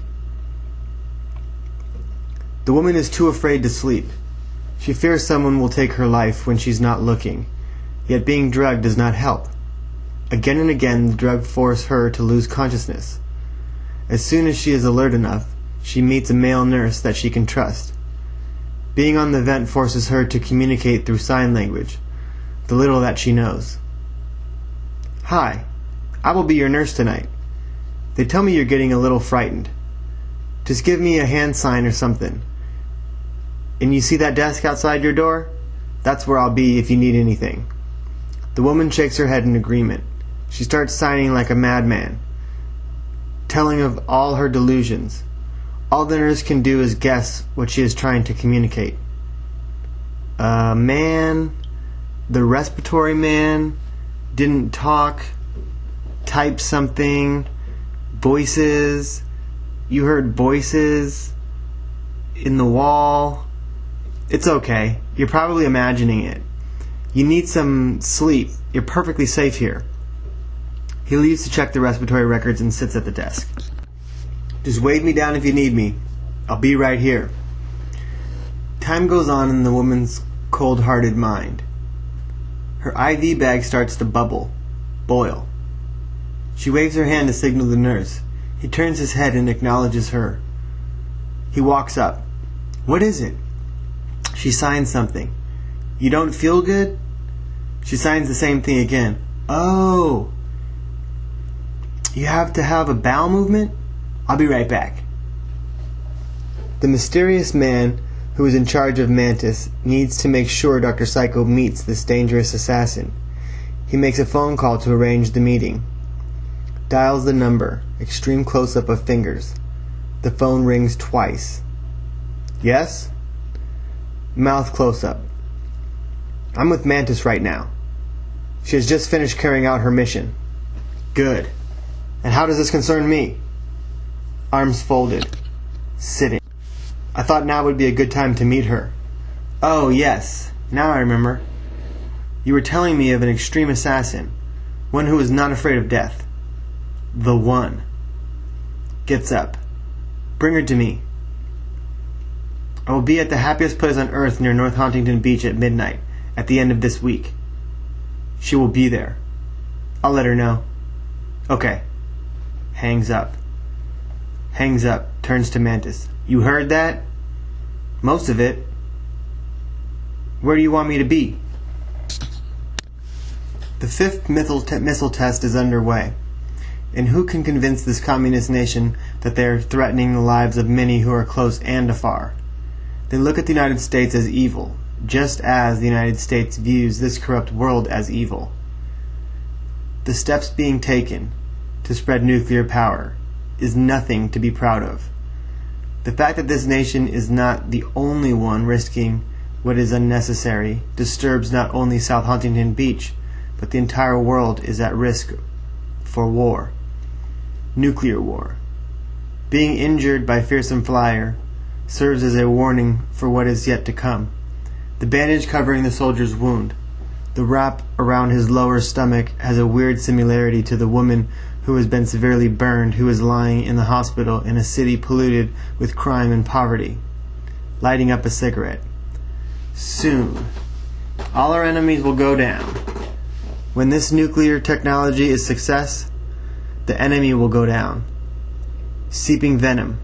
It's like a snake, a poisonous snake. The venom will enter the body of an unsuspecting victim, the poison entering its bloodstream, and it'll slowly circulate the entire vascular system, killing its prey, slowly, painfully, as this cigarette will do to me. The captain arrives. We have new orders from the Prime Minister. Our dictator has ordered new nuclear tests. The nuclear command center must be ready to launch our fifth nuclear testing missile at 0500 hours. The missile will be prepared, sir. Turns to the lieutenant. Load System 5. All circumstances will overcome. The enemy must be stopped by all means necessary. Yells of confusion are heard, and the Missile 5 is prepared. From above, Hoodlum descends in the shadows on top the North Korean buildings, overlooking the proposed underground nuclear site. With a fierce gaze, Hoodlum senses what is already going on. Private Young Khan, begin setting up the long-range missile. Our goal is to perfect nuclear power capable of crossing the Pacific Ocean.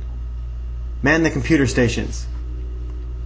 The lieutenant and another private sit down by massive metal machines. They eagerly turn knobs and flip dials. Lights flicker on the monitor of the computing devices. The computer displays several blueprints of the proposed missile path, from North Korea to the Pacific coast. South Hauntington Beach is plotted, and slightly to the south is South Hauntington Beach. Private Young Khan is in the missile loading truck, being guided by another lieutenant. We need to make our people aware. Sound the alarm. At the sound of the warning, the dawn of the day turns to chaos. Just what Hoodlum thirsts for. She makes her presence known. As the missile is finally erect, her job has set in, to terrorize the plan. She will not stop to let even the strongest man breathe without struggle. She grabs a black bag filled with explosives, and the light show begins. The bag is thrown to the ground. Electricity circles her black hood as she raises and tosses metal objects, bursting glass clocks, and fooling with computer dials. Set the countdown to 0500 hours. A close-up of a man's hand at the computer keyboard busily types an unbreakable code to set the launch. But somebody has different plans. Hoodlum sets out electrical voltage from her hands that go directly to the computer screen. The electricity stalls the computer's clock. Hits the machine. It's jammed. Then fix it.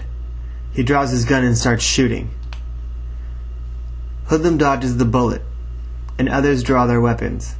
It seems that she cannot be stopped. A sergeant shields himself with the erect fifth missile. Bullets are being fired from every direction, none of which penetrate Hoodlum jet black assassin attire. The lieutenant is typing away, setting up the fifth missile test. Now, range is a concern North Korea is trying to perfect. The brave sergeant behind the missile slowly aims at Hoodlum to take her to surprise. But the bullet is no surprise to this hideous beast. She responds by using her magnetic abilities to trigger an earthquake. The epicenter starts at one wall, and the metal flooring rip apart and crack, extending to the other wall. A commander's office door is kicked open from within. Korean official Bok to Sawyer is revealed, angry, with a loaded machine gun. Rounds ricochet off the target. Hoodlum is unstoppable. The angered foe returns fire by throwing electric energy. Ahura! The battle is not over. The fight has just begun. Damn! We need more power! We don't have time! Maximum velocity! Fearsome Flyer is in his black jet over the ocean. North Korea is on the horizon. He can sense danger, a disturbance far greater than he has ever sensed, and it's coming from within the soil. An agreement discarded. North Korea illegally continues the immensely disputed nuclear arms program. Hoodlum continues her rampage, showing no sign of exhaustion. Every bullet shot has no effect on her. It ricochets off her electromagnetic chamber. Her heart turned cold cannot stop the demented assassin from creating electrical chaos. This stupid piece of machinery, it's jammed. Hits the top of the monitor. Try it again. We have only until 500 hours. Quickly types on the keyboard and presses enter. It's loading. Just then, Electricity enters the opening of the nuclear site, spreading in all directions. Fearsome Flyer has found the underground entrance, and he makes his presence known. He takes both of his swords, wrapped in wire on the metal near the handle, as the magnetic charge releases electricity. He points his right sword to the left, and his left sword to the right. The Volt sends sparks flashing and equipment flying. Bach to Sawyer begins returning fire. Fearsome Flyer points his sword at Sawyer's gun. The created electrical volt makes the gun explode in his arms. Then there is dead silence. Mechanical shots begin as black, then show fires, damaged computer devices, and finally, an angered, hovering Hoodlum. She is now upset of Flyer's presence. Fearsome Flyer's eyes lock upon her. Return to who you once were. The world does not need your disturbance. Slowly coming forward. Oh, and I suppose you might come to the conclusion that I am the reason behind this terror. She slowly moves her arm to point at the damage. We're all the reason. A reason you have no control over. This world is filled with hate, poison. This is nothing you can cure, Flyer. Soon you'll wake up, and it'll all be over. True. This is something I can't cure. It is something the world must cure for itself. But I'll tell you one thing. My world is not filled with war. My world is not filled with terror. My world is not filled with illegal misconduct, be it substance, sexual abuse, or discriminatory. And I will do everything in my power to keep it that way. If you get in my way, I swear to you, there will be no mercy. I'll see you in hell, Flyer. I'm already there, and that's where you're going. Fearsome Flyer draws a sword and turns on electromagnetic energy with the flip of a switch on the sword's handle. It heads towards Hoodlum, but the voltage cannot penetrate her electromagnetic force field. Hoodlum makes a triangle with her thumbs and points pointer finger. Tons of energy is sucked up like a vacuum within her fortress. At once, she disperses it at Fearsome Flyer. The battle between the two is on. The computer screen reads, Access Countdown. Got it! Missile set to launch at AM. Begin countdown. Launch will proceed in 60 seconds, 59 seconds, 58. The missile lets off huge amounts of gas. The control board begins to vibrate. Compression knobs are turning. 46 seconds, 45 seconds, 44 seconds. Gases form smoke around the missile. The pacing orange light on the control board is now almost a solid glare. The digital clock reads 0 hours, 44 minutes, and 23 seconds. Seconds. 36 seconds. 35 seconds. The end may be near, but it is our own decision. Are we up for the challenge? 19 seconds. 18 seconds. 17 seconds. The ground by the land pad begins to rumble. The chaos found in the underground site is unbearable. No one can control these demons. Mission engaged. Continue countdown. 10, 9, 8. The 4 lights at the missile nose are solid red. The ground shakes violently. The fire ignites the missile. 3, 2, 1. Countdown complete. The missile is airborne, spreading flames and smoke everywhere. On the horizon, daylight spreads as the missile takes flight. Smoke is everywhere.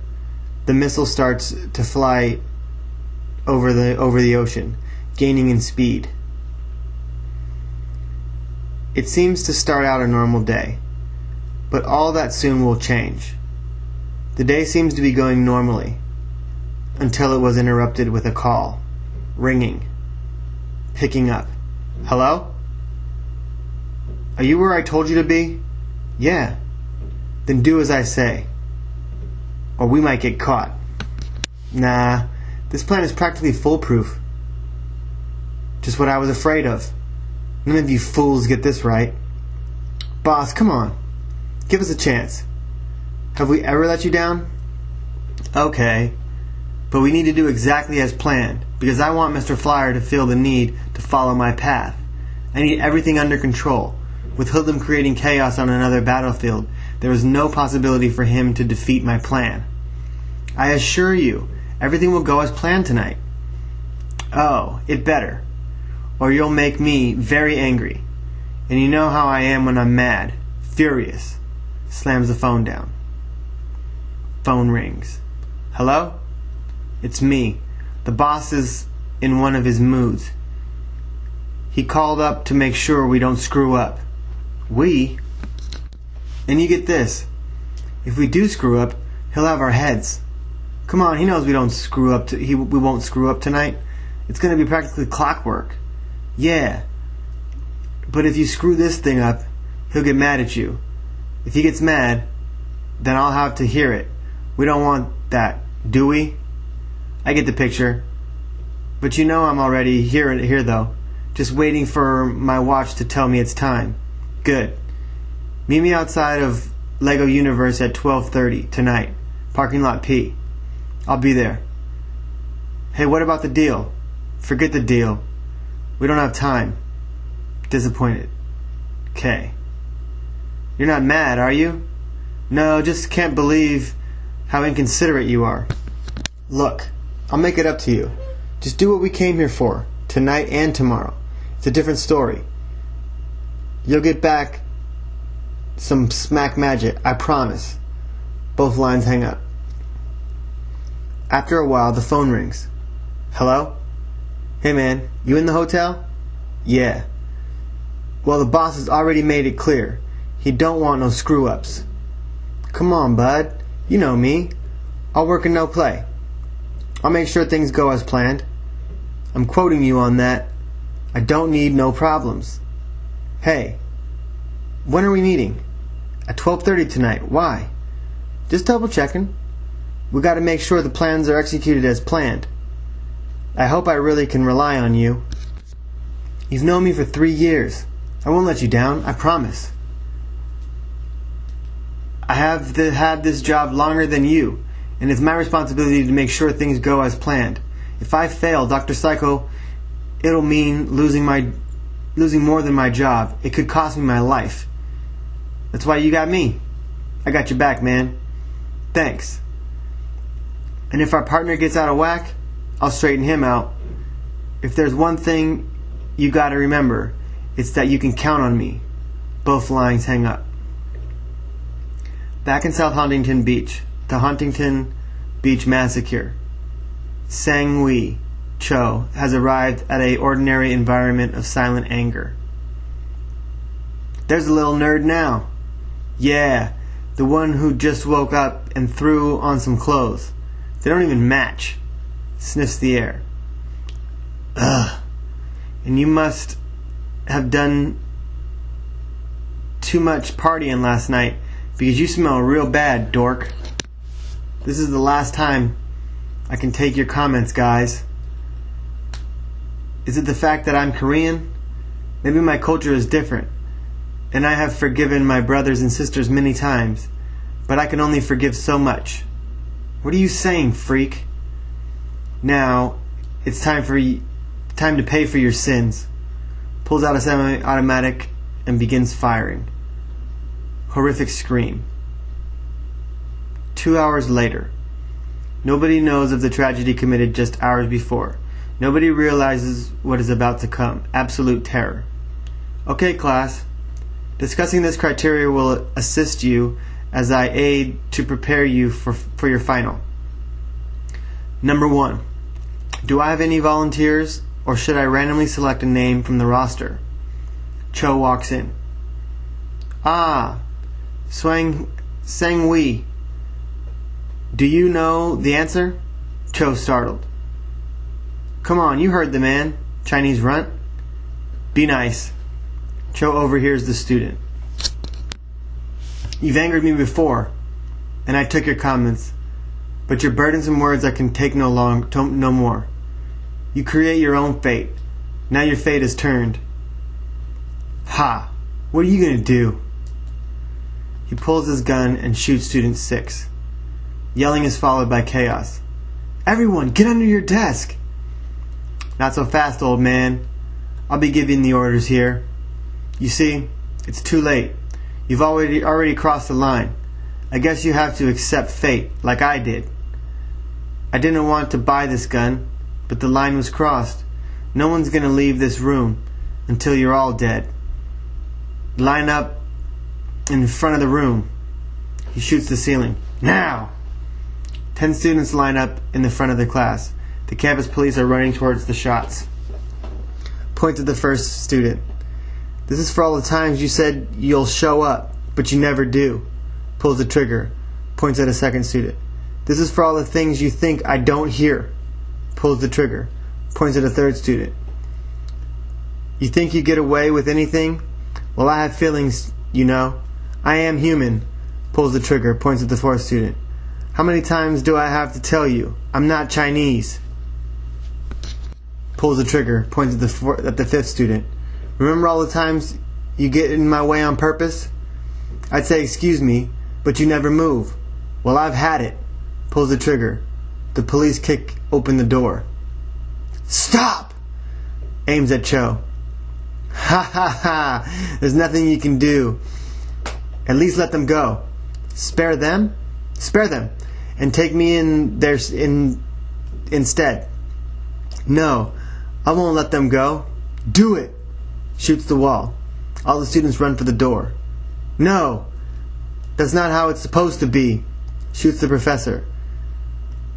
"Now you give me no choice." Aims at his head, pulls the trigger. Dr. Psycho's plan settles deeper into action as we hear the words. Calling. Extreme close-up on mouth. "Yes? You have a deal." Extreme close-up on mouth. "Yeah." "We gotta postpone the deal till later." Extreme close-up on mouth. "Really? I was so hoping to make it." "Sorry, pal. Things change. We have to help the boss." Extreme close-up on mouth. "Who?" "You know, Dr. Psycho." "We'll give you the dough tomorrow." Extreme close-up on mouth. Keep the dough? Your friend's gonna need it." "What's that supposed to mean?" Holding a filled syringe. "We start a deal, we're gonna finish it." Pouring a bag of powder in the syringe. "Oh, I assure you, your friend surely will finish it." Hangs up. Dr. Psycho's thugs meet at Lego Universe as planned. No sign of Dr. Psycho yet. The course of action is being decided. "Here. I told you I'd be here." "Stop the yapping. Are we supposed to divert that guy's attention while the boss does what he's got to do?" "No, when I call him, he didn't want this mission to fail. So we have to do this by all means necessary. I brought our electrical current wired gloves." Looks at watch. "We have just enough time to put him on and heat him up before the doc's arrival." The thug hands them out. They put them on, and they all turn the dial to heat them up and create electrical energy. The night is filled with electrical voltage as Dr. Psycho appears, hovering over the thugs. The security guard instantly sees him and draws his gun. He fires a round, but the bullets have no effect. "Now!" 6 electrical lasers extend from their arms at different directions. Dr. Psycho begins terrorizing the theme park, inch by inch, foot by foot, yard by yard. The thugs have not failed Dr. Psycho yet. Laughing. "I can't wait to see how Fearsome Flyer prepares to defend a fight in a larger battlefield." Throws more electromagnetic charges at the many cities in the park. "We'll see." Electric voltage is everywhere, and the mad Dr. Psycho is in full control to terrorize the quiet town. "Catch!" Throws a ball of electricity. The security guard, being forgotten about, takes action. He calls for mass pack-up. As soon as the call transports to all units, the race is on. A police car sitting at a red light sounds its siren. The back wheels screech forward. Cops in SUVs are headed for the action. Even cops in pickup trucks leave a nearby police station. On the radio, "We're in hot pursuit. Repeat, pursuit." The police race forward, unaware of the danger that lies ahead. Not even knowing their gun power has no effect on Dr. Psycho. One police car arrives at the scene and one of the thugs spots it. They release electrical voltage near the wheels, and the car lets off sparks and flips on his communicating device to base. "There's been a change in plans. I want you to stay where you are. Keep Fearsome Flyer busy." The woman falls asleep and awakens to a nurse unhooking her heart monitor and hooking her up to a temporary monitoring. This battery-operated machine steadily keeps her heart rate. As her bed is being pushed down the hall, the camera is faced up from the bed. To staff. The patient was ordered a full body scan to detect the scraggy of her lungs caused by the burns. The burn was so bad it melted the flesh, entering her vascular structure.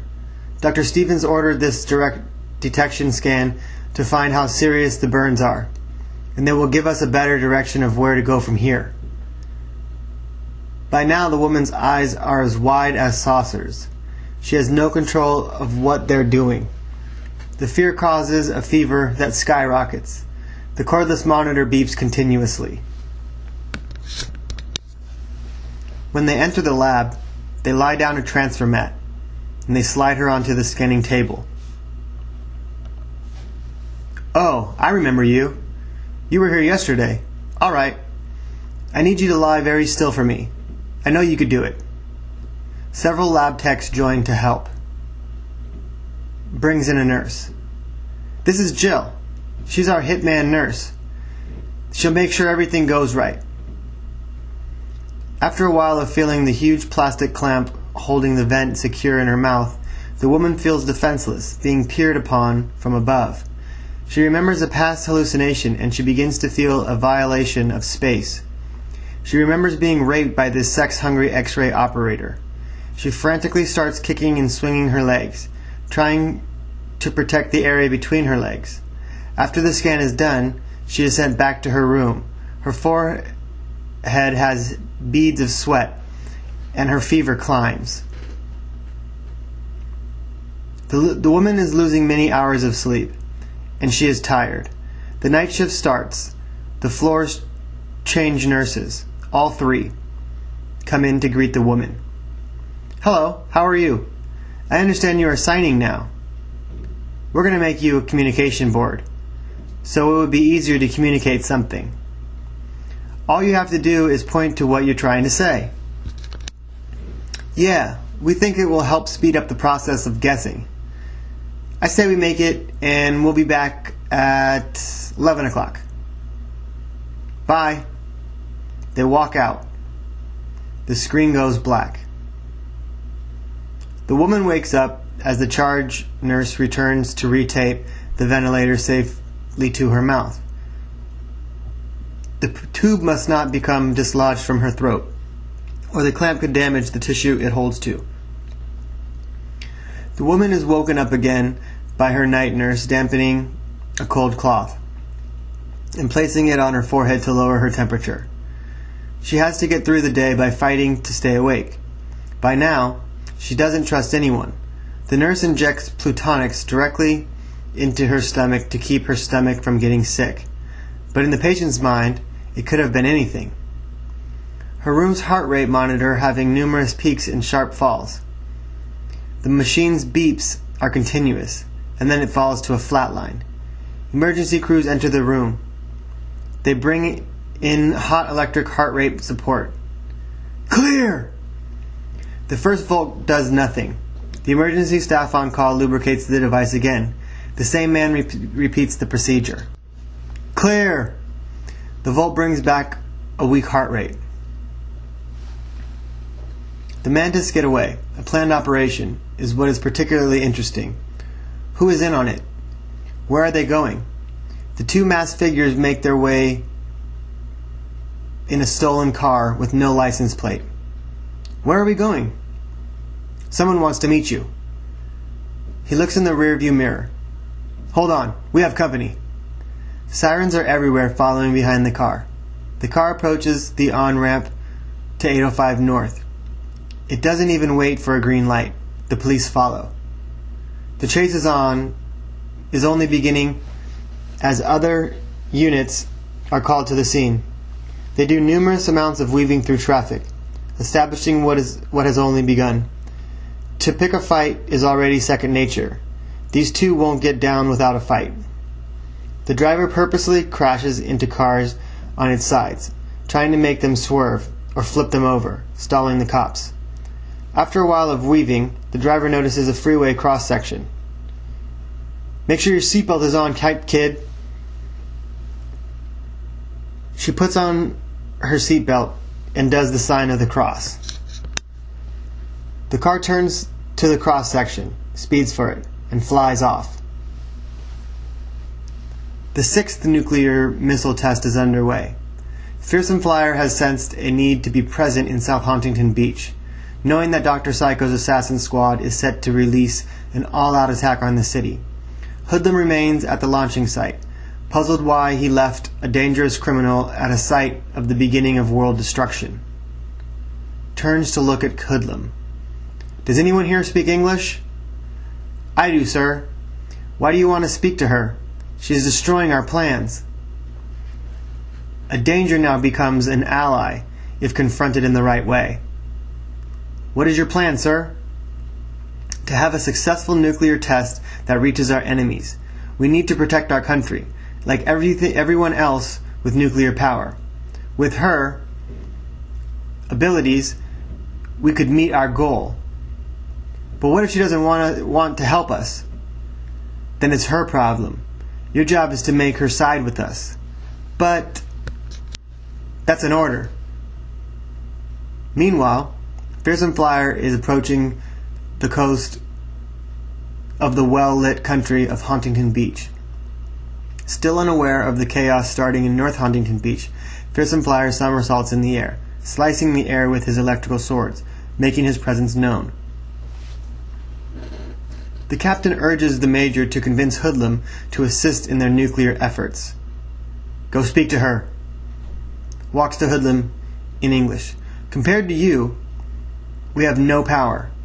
You have a far greater abilities than all of us together, and realizing this, we want to work with you. What do you have that could be of value to me? Everything. The offers are unlimited. The respect you deserve, fortune. We would use your power to accomplish our order. The order from the Prime Minister is to accomplish our nuclear arms defense plan. Our computing skills combined with acceleration and velocity efforts aren't efficient enough to cross the Pacific Ocean. We are hoping, with your abilities, you can make this missile complete its flight. I could try. Try is such a weak word. I will. I'll do it. To Captain in Korea. She'll do it. Prepare the missile. The glimmering missile stands erect in the middle of the control center. We have a quarter till the next missile launch. Hasten your preparations. To Hoodlum. We need you to increase the missile's velocity once it leaves our launch site. Ask and you will receive. I need a test launch to perfect my force and altitude. We don't have time. Grabs his shirt. Then make time, or else the deal's off. Pause. Do we have any ordered tests? 1. To Hoodlum. Deal. Perfect. You won't regret your decision. North Korean troops make the finishing touches to prepare the 6th missile. The lieutenant boots up his new undamaged laptop. He installs the missile defense software as others are repairing damaged machinery. Prepare the countdown. Time is quickly approaching, and the missile program finishes the installation process. Move it, move it, move it. 0600 hours in 60 seconds. The lieutenant quickly types the missile's target coordinates. 30 seconds. Done. Missile set to launch, Adam. Begin countdown. Launch will proceed in 60 seconds, 59 seconds, 58. The missile lets off huge amounts of gas. The control board begins to vibrate. Compression knobs are turning. 46 seconds, 45 seconds, 44 seconds. Gases form smoke around the missile. The pacing orange light on the control board is now almost a solid glare. The digital clock reads 0 hours, 44 minutes, and 23 seconds. Seconds. 36 seconds. 35 seconds. Hoodlum studies the charts flashing on the laptop screen. 19 seconds. 18 seconds. 17 seconds. The ground by the land pad begins to rumble. Knowing her time will come soon, she begins testing her manokinetic ability. Focusing on the oversized metal bullet causes sparks to begin jumping off the shell. Mission engaged. Continue countdown. 10, 9, 8.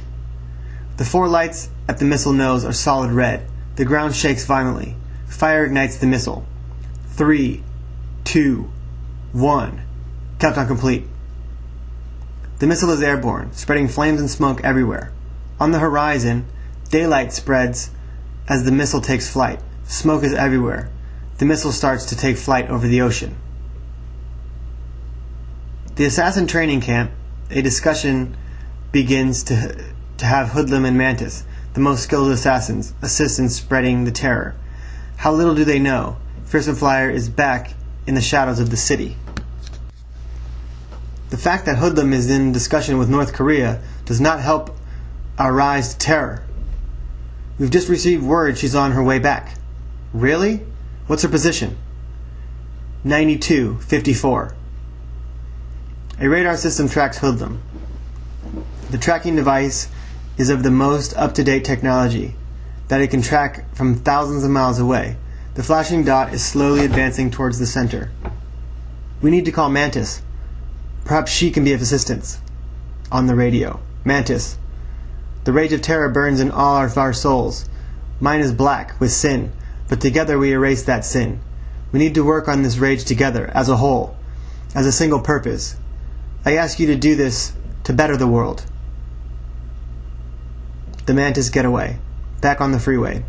No police cars suspect the two survived the getaway jump, so they make a clean getaway.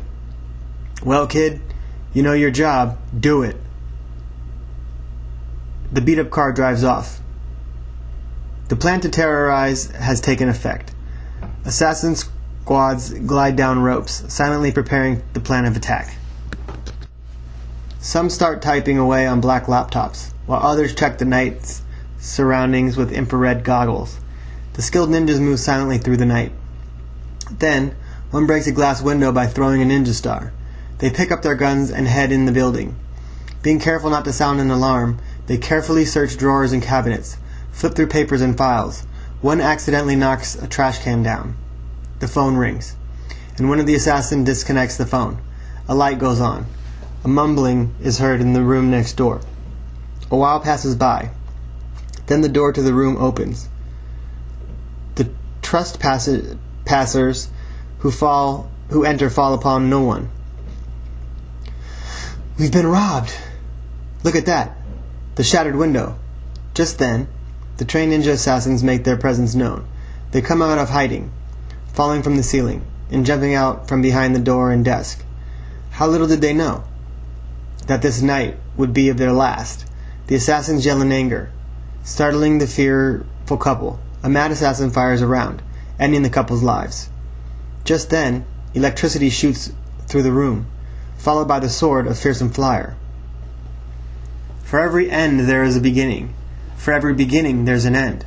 Look into my eyes and you'll see flames of hell, burning, melting, the making of fear. You'll pay the debts you owe, and the price, draws his second sword, is your soul. The assassin starts shooting at Fearsome Flyer, but the electromagnetic force field shields him from danger. He blocks bullets by moving both swords to protect his body. Assassins have gun to sword battles, while Fearsome Flyer flies through the room. Electrical charges guide his flight, as blood is shed. He has come to collect, and that is what must be done. All but one are dead. The only surviving is seriously wounded. The assassin, dripping in his own cold blood, notices the broken window. With all his might, he pulls the trigger to shoot at Fearsome Flyer. He staggers, maintaining his balance, and exits. Fearsome Flyer sees this, and is furious of the assassin's attempt to escape. A line of electricity pulls the flyer through the window. The party has only begun. No one can leave until I say. Points his sword at the man. Luck doesn't always side with you. Trust me, I know. Sometimes you're better off dead. He flips the sword switch and electrocutes the man. His corpse, steamy, and the sense of fear is spread. Not far off is another strike of terror. Only this time it's one of the best of Dr. Psycho's ninja assassins, Mantis. On the radio. Mantis, take your position. You know what to do. Yeah. She leaps out of the converted car, with her metal claws on, clinging to the wall, and carefully climbing upward, not making one sound. As soon as she reaches her assigned position, she removes her claws, and begins to unpack to test combat weapons. She enters the building through an open window, headed for the vault. But she has an odd feeling that it's not safe. Mantis stops and blows cold air around the safe. Red lasers appear. After removing her claws, she looks around and spots an electrical unit, and damages the box with a rapid shooting weapon. The lasers disappear. She is back on the task of cracking the combination of the vault. It doesn't seem possible, until she maintains patience. When the door opens, she triggers an alarm.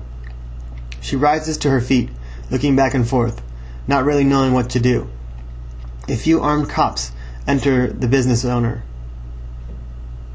Stop! What are you doing to my fortunes? As if in second nature, Mantis aims for the business owner, and lets him have what's coming for him. The cop draws their weapons and begins shooting. This goes on for a while, until finally she is cornered. Anything you say or do will be held against you. Who? She jumps out the open window. As Mantis makes her descent, she does not expect the unexpected. Electricity wraps her lean, athletic body. She accepts the fate that Fearsome Flyer has interrupted her planned getaway. Not so fast. I'm not done with you. The impatient assassin challenges her competition.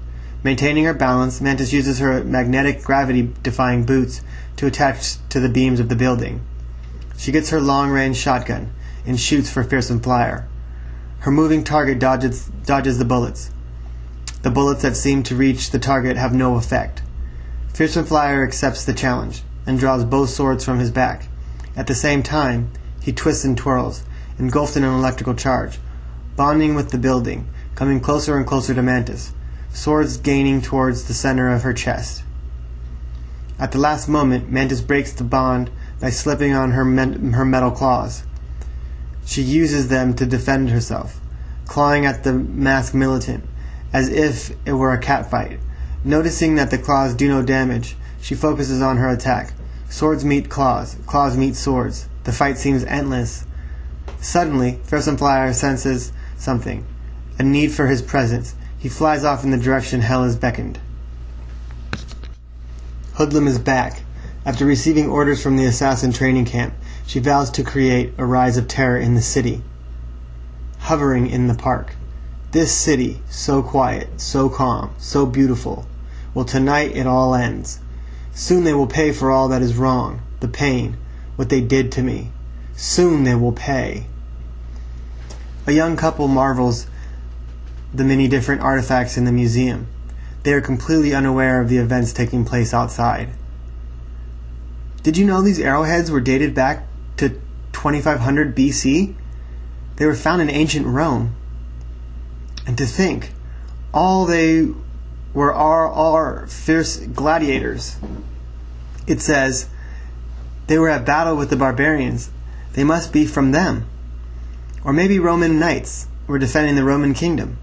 You know, I don't think that's why. Indians were the creators of the arrow. But they found him in the old world. You've got to remember those old history lessons. There was ice between Alaska and Russia. I think they were the first settlers of Eurasia, the multi-continent. I never thought of it that way. You might be right, but that doesn't explain these shields and swords. Now, Hoodlum makes her presence known. From outside the museum, she uses her electromagnetic mind-controlling ability to force the locked doors open, ripping the hinges out of the wood. She starts destroying valuable artifacts, splitting tables in half by creating controlled earth shifts. Pictures are falling from the wall. People are running and screaming. Fearsome Flyer is closing in on the disturbance. He flies down the tree-filled freeway, connecting his previous flight with the realm of Hoodlum. When he reaches the bridge to the public park, he senses danger, so he draws his second sword. When reaching the terrorized museum, the Flyer is fearless and enters the metallized building with no hesitation. Hoodlum awaits, throwing electric charges at her enemy. He responds by using his sword's electric bolts to bring down a lamp on top of Hoodlum, but that doesn't stop her for long. Fearsome Flyer exits the building. About to fly off, he is stopped. "I'm not done with you yet." Hoodlum, back on her feet, makes electric energy break windows and go out the door, filling the night sky. Mantis, not having the slightest clue as to where Fearsome Flyer has gone, decides to investigate for herself. She heads toward the bridge to the park with the aid of the mysterious driver. After reaching the bridge, Mantis immediately hops out, puts on her metal claws, and begins climbing the side without hesitation. Outside of the museum, all hell is breaking loose. Fearsome Flyer and Hoodlum are exchanging blows in combat. Hoodlum uses her ninja training to prolong the fight. Swirls of dark clouds outline the sky, and Fearsome Flyer swings his sword above his head. He steadily raises it, and a bolt from the sword reaches out to the center of the swirled cloud. The electric exchange reaches closer and closer to the park's bridge to the most populated downtown area. Fearsome Flyer shoots volts of electricity towards Hoodlum, but they miss her completely. She maintains a firm stance and stomps a foot on the ground. The earth rumbles. The ground under them give away. Then the unthinkable happens. The trusted old bridge collapses. It only gets worse for the hospitalized woman. After the near-death experience caused by the fatal burn, her immune system shuts down. Suddenly, she can't breathe anymore, and her monitor tracks this. A group of nurses rush in and apply a mask with a round bag which they squeeze to force air into the woman's lungs. A scanning X-ray they run on the woman shows the lungs being restricted from expansion by an inner mucus buildup. The women repeat squeezing the attached bag as the beads of sweat collect on the patient's forehead. Then after a rigorous fight, they revive the patient's breathing status. One of the women wipe a damp cloth on the terrorized woman's forehead. There, it'll be better soon. The nurses walk out, just as Dr. Stevens and his crew of assistants come in. "They've been telling me you continue to have problems with your breathing. Don't worry. I'm your friend, and I want to make you feel better. And I do not want to hurt my friend, so I will begin a procedure, a bronchoscopy. And because you easily react, there will be no fentanyl and versed. Open your mouth wide so I can put this in your mouth." He places a plastic biting ring between her teeth. He feeds a mini camera through the ring. The rubber hose is fed down her throat, into her injured lung. He is continuously handed shots that he feeds through the machine. And because he does not numb her, she experiences all the pain of the invasive object in her lung. She continues to cough and gag repeatedly. After a while, Almost done. "We are done. Good job." In walks another female nurse who starts taking vitals. The frightened patient still continues to sweat and has a skyrocketing temperature. The nurse brings a plastic pan of cold water by her bed and uses a damp towel, wiping the woman's forehead, hoping to lower the temperature. "Hold on, I'll be right back." She walks out the door, but how little did they know. The mucus in her damaged lung began collecting. As the nurse closes the door, the woman's heart rate rises. Her heartbeat speeds up with more frequent peaks and valleys. Having no breath control and relying on an oxygen machine rapidly changes to taking swallow, quick breaths. We find out the nurse has left for some gossip. After nurse uses her break to catch up on some daily dirt. "So, how did it go? Is he hot? Tell me about it." "My first date? It was great. Like a chapter out of a fairy tale." "Does this one have a happy ending?" "Well, come on. You've known me for teen years. You can trust me. I won't tell a soul." "Okay, yes. He was great. Do you think he's the one?" "I don't know. You don't have to marry for companionship, and there's always a way out." "Like what? Divorce?" The woman can't control her quick breaths and gasps for air. That's when things change its course. Starting from her open wound, her skin begins to crack, as if it were dry. Blood fills the newly created lines. The cracks then slowly are lit by flames from within. Her door starts glowing, and it catches the staff's attention. All of a sudden, an explosion is heard from within the room. Commotion fills the halls, and some staff rush to open the woman's room. All that's on the bed are charred blankets. The tubes attached to the woman are blown off, swinging in the air by the bedside. In the background, the room's window has blasted open. The woman is gone, and the immediate guess is spontaneous compulsion. While North Korea agrees to end its nuclear program, the hated United States is ignorant of its peculiar behavior. The Koreans are busy preparing for the 7th and final nuclear missile test. Hoodlum has vowed to keep her promise, to aid North Korea's missile strikes. "You made ties with her, right?" "She agreed upon the cause, sir.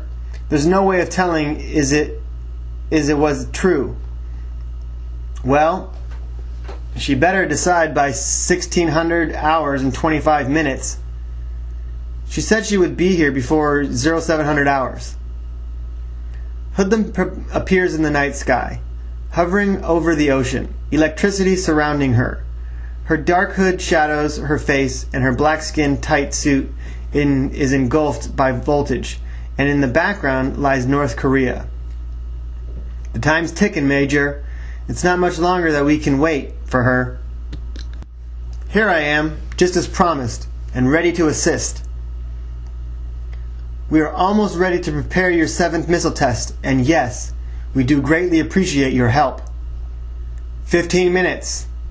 15 minutes? Prepare nuclear missile test. All the commotion is created as the missile is loaded, erect and standing proud.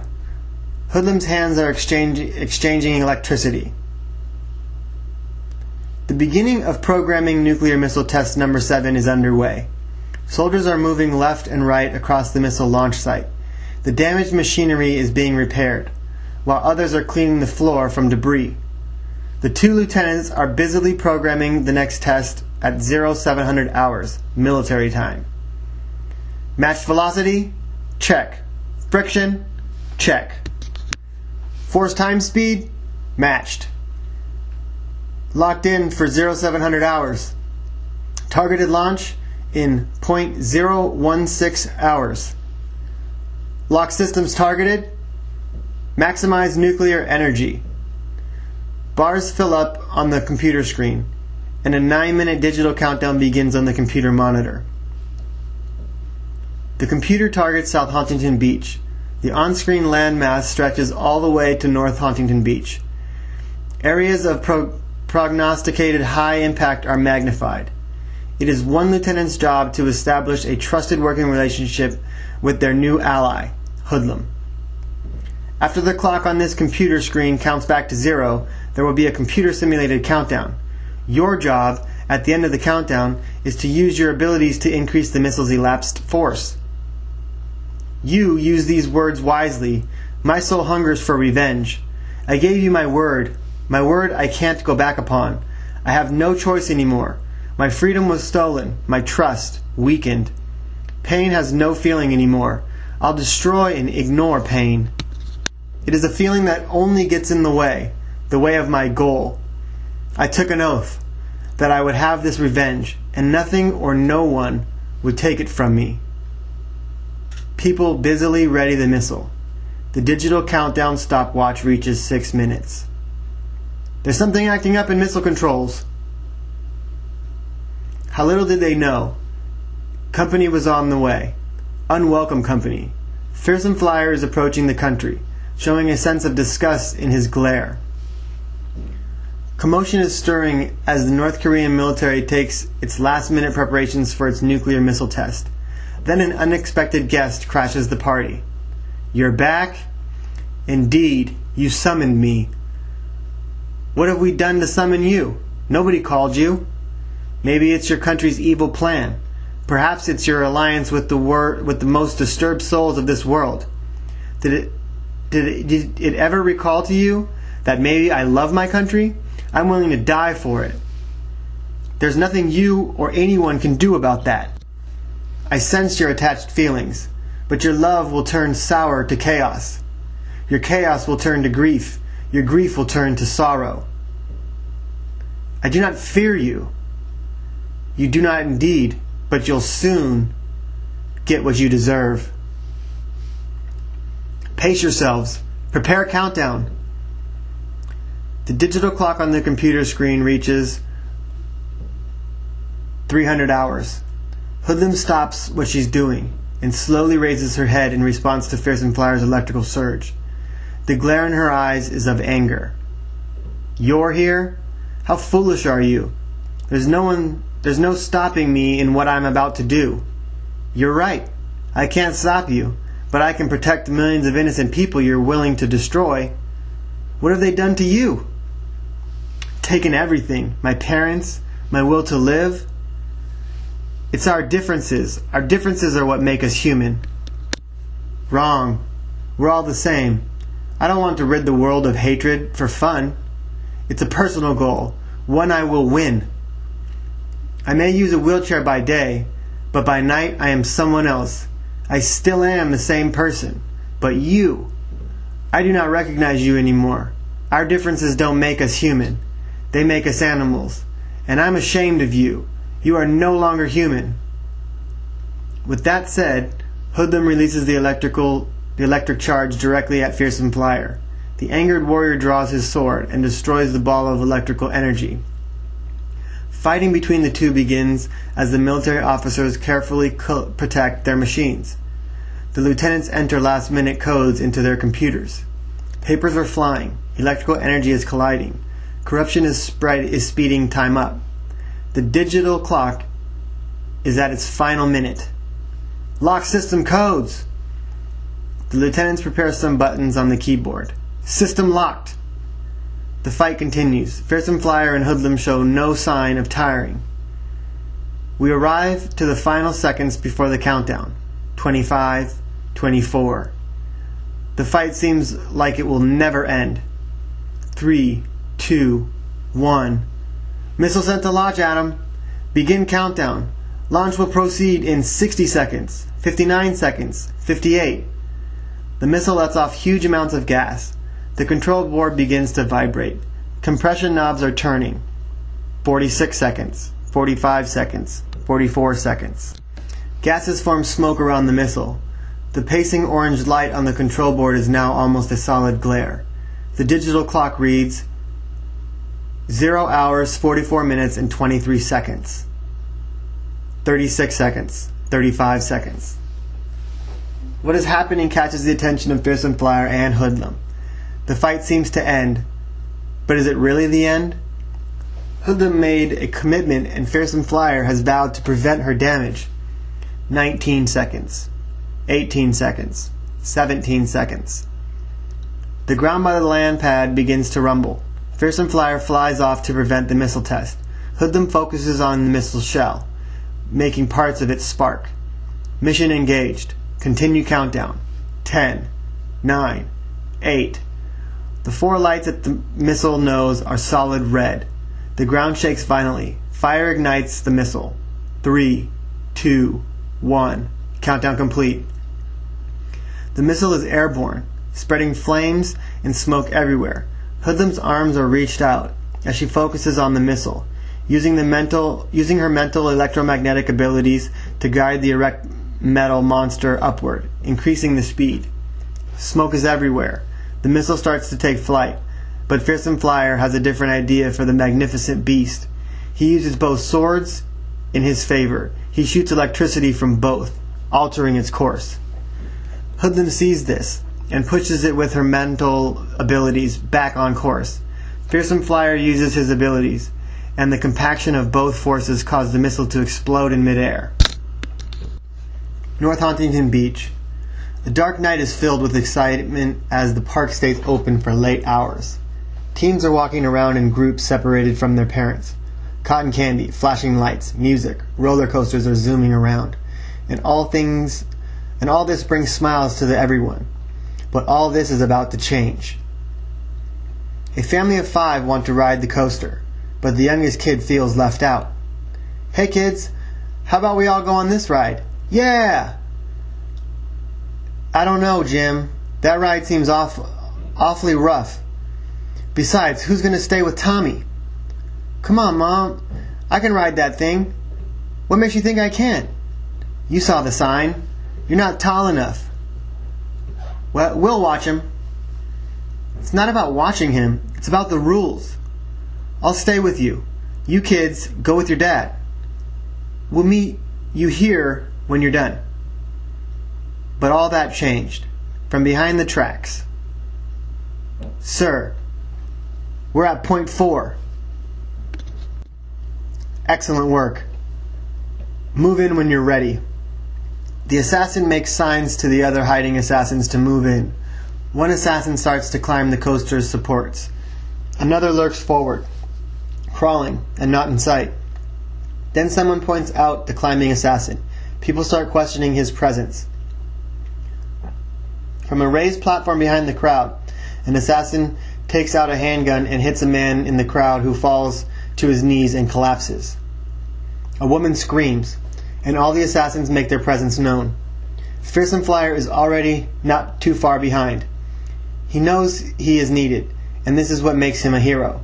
He sends electrical currents everywhere to confuse the assassins as to where he might strike. When he comes into view, they shoot, but the magnetic force field the Flyer has created is little known about and cannot be penetrated.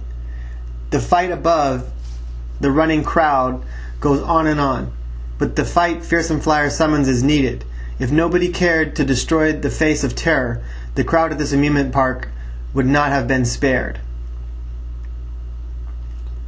The crime scene begins to spread. Dr. Psycho and his band of thugs are already at work on a foolproof operation to gain control of North Hauntington Beach. It seems that these crime-filled streets have influenced political power. It all derives from Dr. Psycho and his team, assassins, thugs, and every enemy of Fearsome Flyer. The 3 thugs contemplate their plan for destruction of the building. They synchronize their watches to 1200 hours, 26 minutes, and 8 seconds, with loaded guns and blueprint of each secured level. Their plan of attack is discussed in detail. "How are we going to do this?" "How are we going to do this? You mean you've been flying solo all these years?" "I'll tell you what we're going to do. We're going to start by getting rid of you. Give him a chance. Give a chance to defend himself. We got to work with what we have. You never know. You kill him, they'll kill us." "Yeah, I get what you're saying, but damn, That kid can really piss me off. Remember, I got your back, you got mine. Okay, we got floors 5, check. 9 and 13, check, secured. We need 19 and 20 to trigger the explosion. I need you to get there by 12:45. If you can't make it, you know what to do. Fire. Yeah, call for help. Now, you, on the other hand, I need you to get on this side of the building by precisely 12:50. Fuse the bomb and connect the phone wires to his room. The bomb will go off when some unlucky person answers the phone when we call it. What about you? I'll go down this hallway where the security comes from, and I'll keep guard. The plan goes into effect, and the thugs set up the bomb. One thug travels to the room with the proposed phone to wire to the bomb. The other goes to plant the bomb in the room on the opposite side of the building, each encountering obstacles on the way. Hotel workers are in the hallways, passing by occasionally.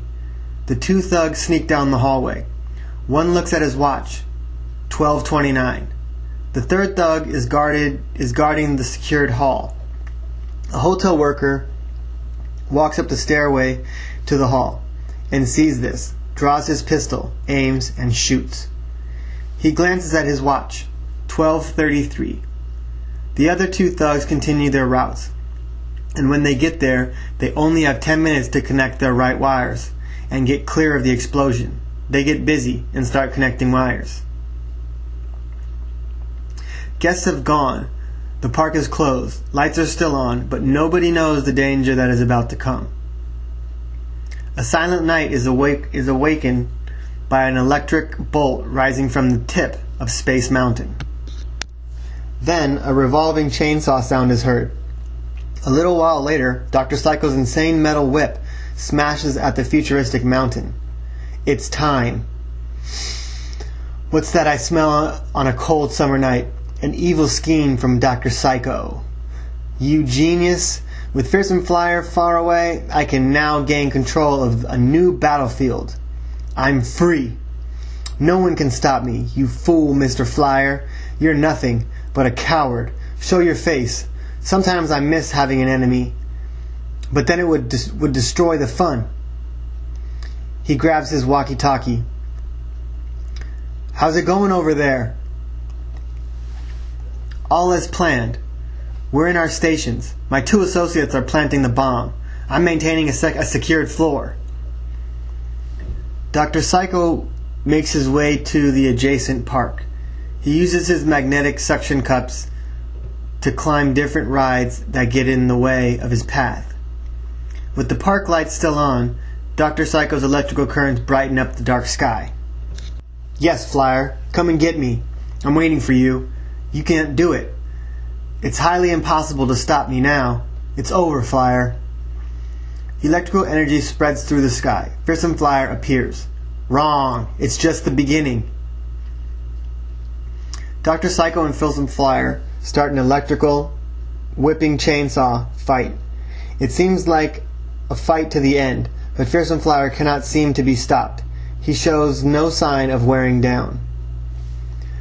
The thugs have set up the wiring, and now they have 4 minutes to clear the area. The wired bomb's digital clock counts down from 4 minutes. One of the thugs, in a hurry, pushes open the room's door. He starts scrambling for the elevator on the opposite hall. A waiter with a rolling cart gets in the way. So as the thug arrives there, he pushes the cart out of the way. He won't let a waiter mess with his plans. A maid is on the opposite side of the hall, with a rolling cart of dirty towels and cleaning towels. A vacuum stands in the middle of the aisle. The thug tries to dodge both, but can't and falls short of the vacuum. He trips over the cord and he falls. 3 minutes and counting. On the other side of the building, the other thug experiences close to the same. All haste brings him is problem after problem, and he exits his room. The elevator is nowhere in sight, so he starts running down the hall. He has to dodge a door opening outward. As he continues his escape, more obstacles get in the way. 2 employees block the entire hall. He has to break through them and continues running. He turns left, and elevators are in sight. The thug makes a run for it. Another maid is folding towels in the hall. Her cart takes up most of the hall, and the elevator dings. 2 minutes and counting. The first thug seems to have cleared all his obstacles until, "Hey, watch out! Slow down! Who are you?" In the meantime, the thug has drawn a handgun. He presses the elevator button and turns. "If I told you, I'd have to kill you." People race to the shot victim. The elevator dings, opens, and the thug escapes. 2 minutes and counting. The other thug just dismissed the elevator, so he presses the button and whistles. Every once in a while he looks at his watch, and then the door is open. The thug makes his escape when the doors close. 1 minute and counting. "Boss, I'm on the elevator." "Good. How about the others?" "Check. I'm on the elevator." "Me too." "Excellent.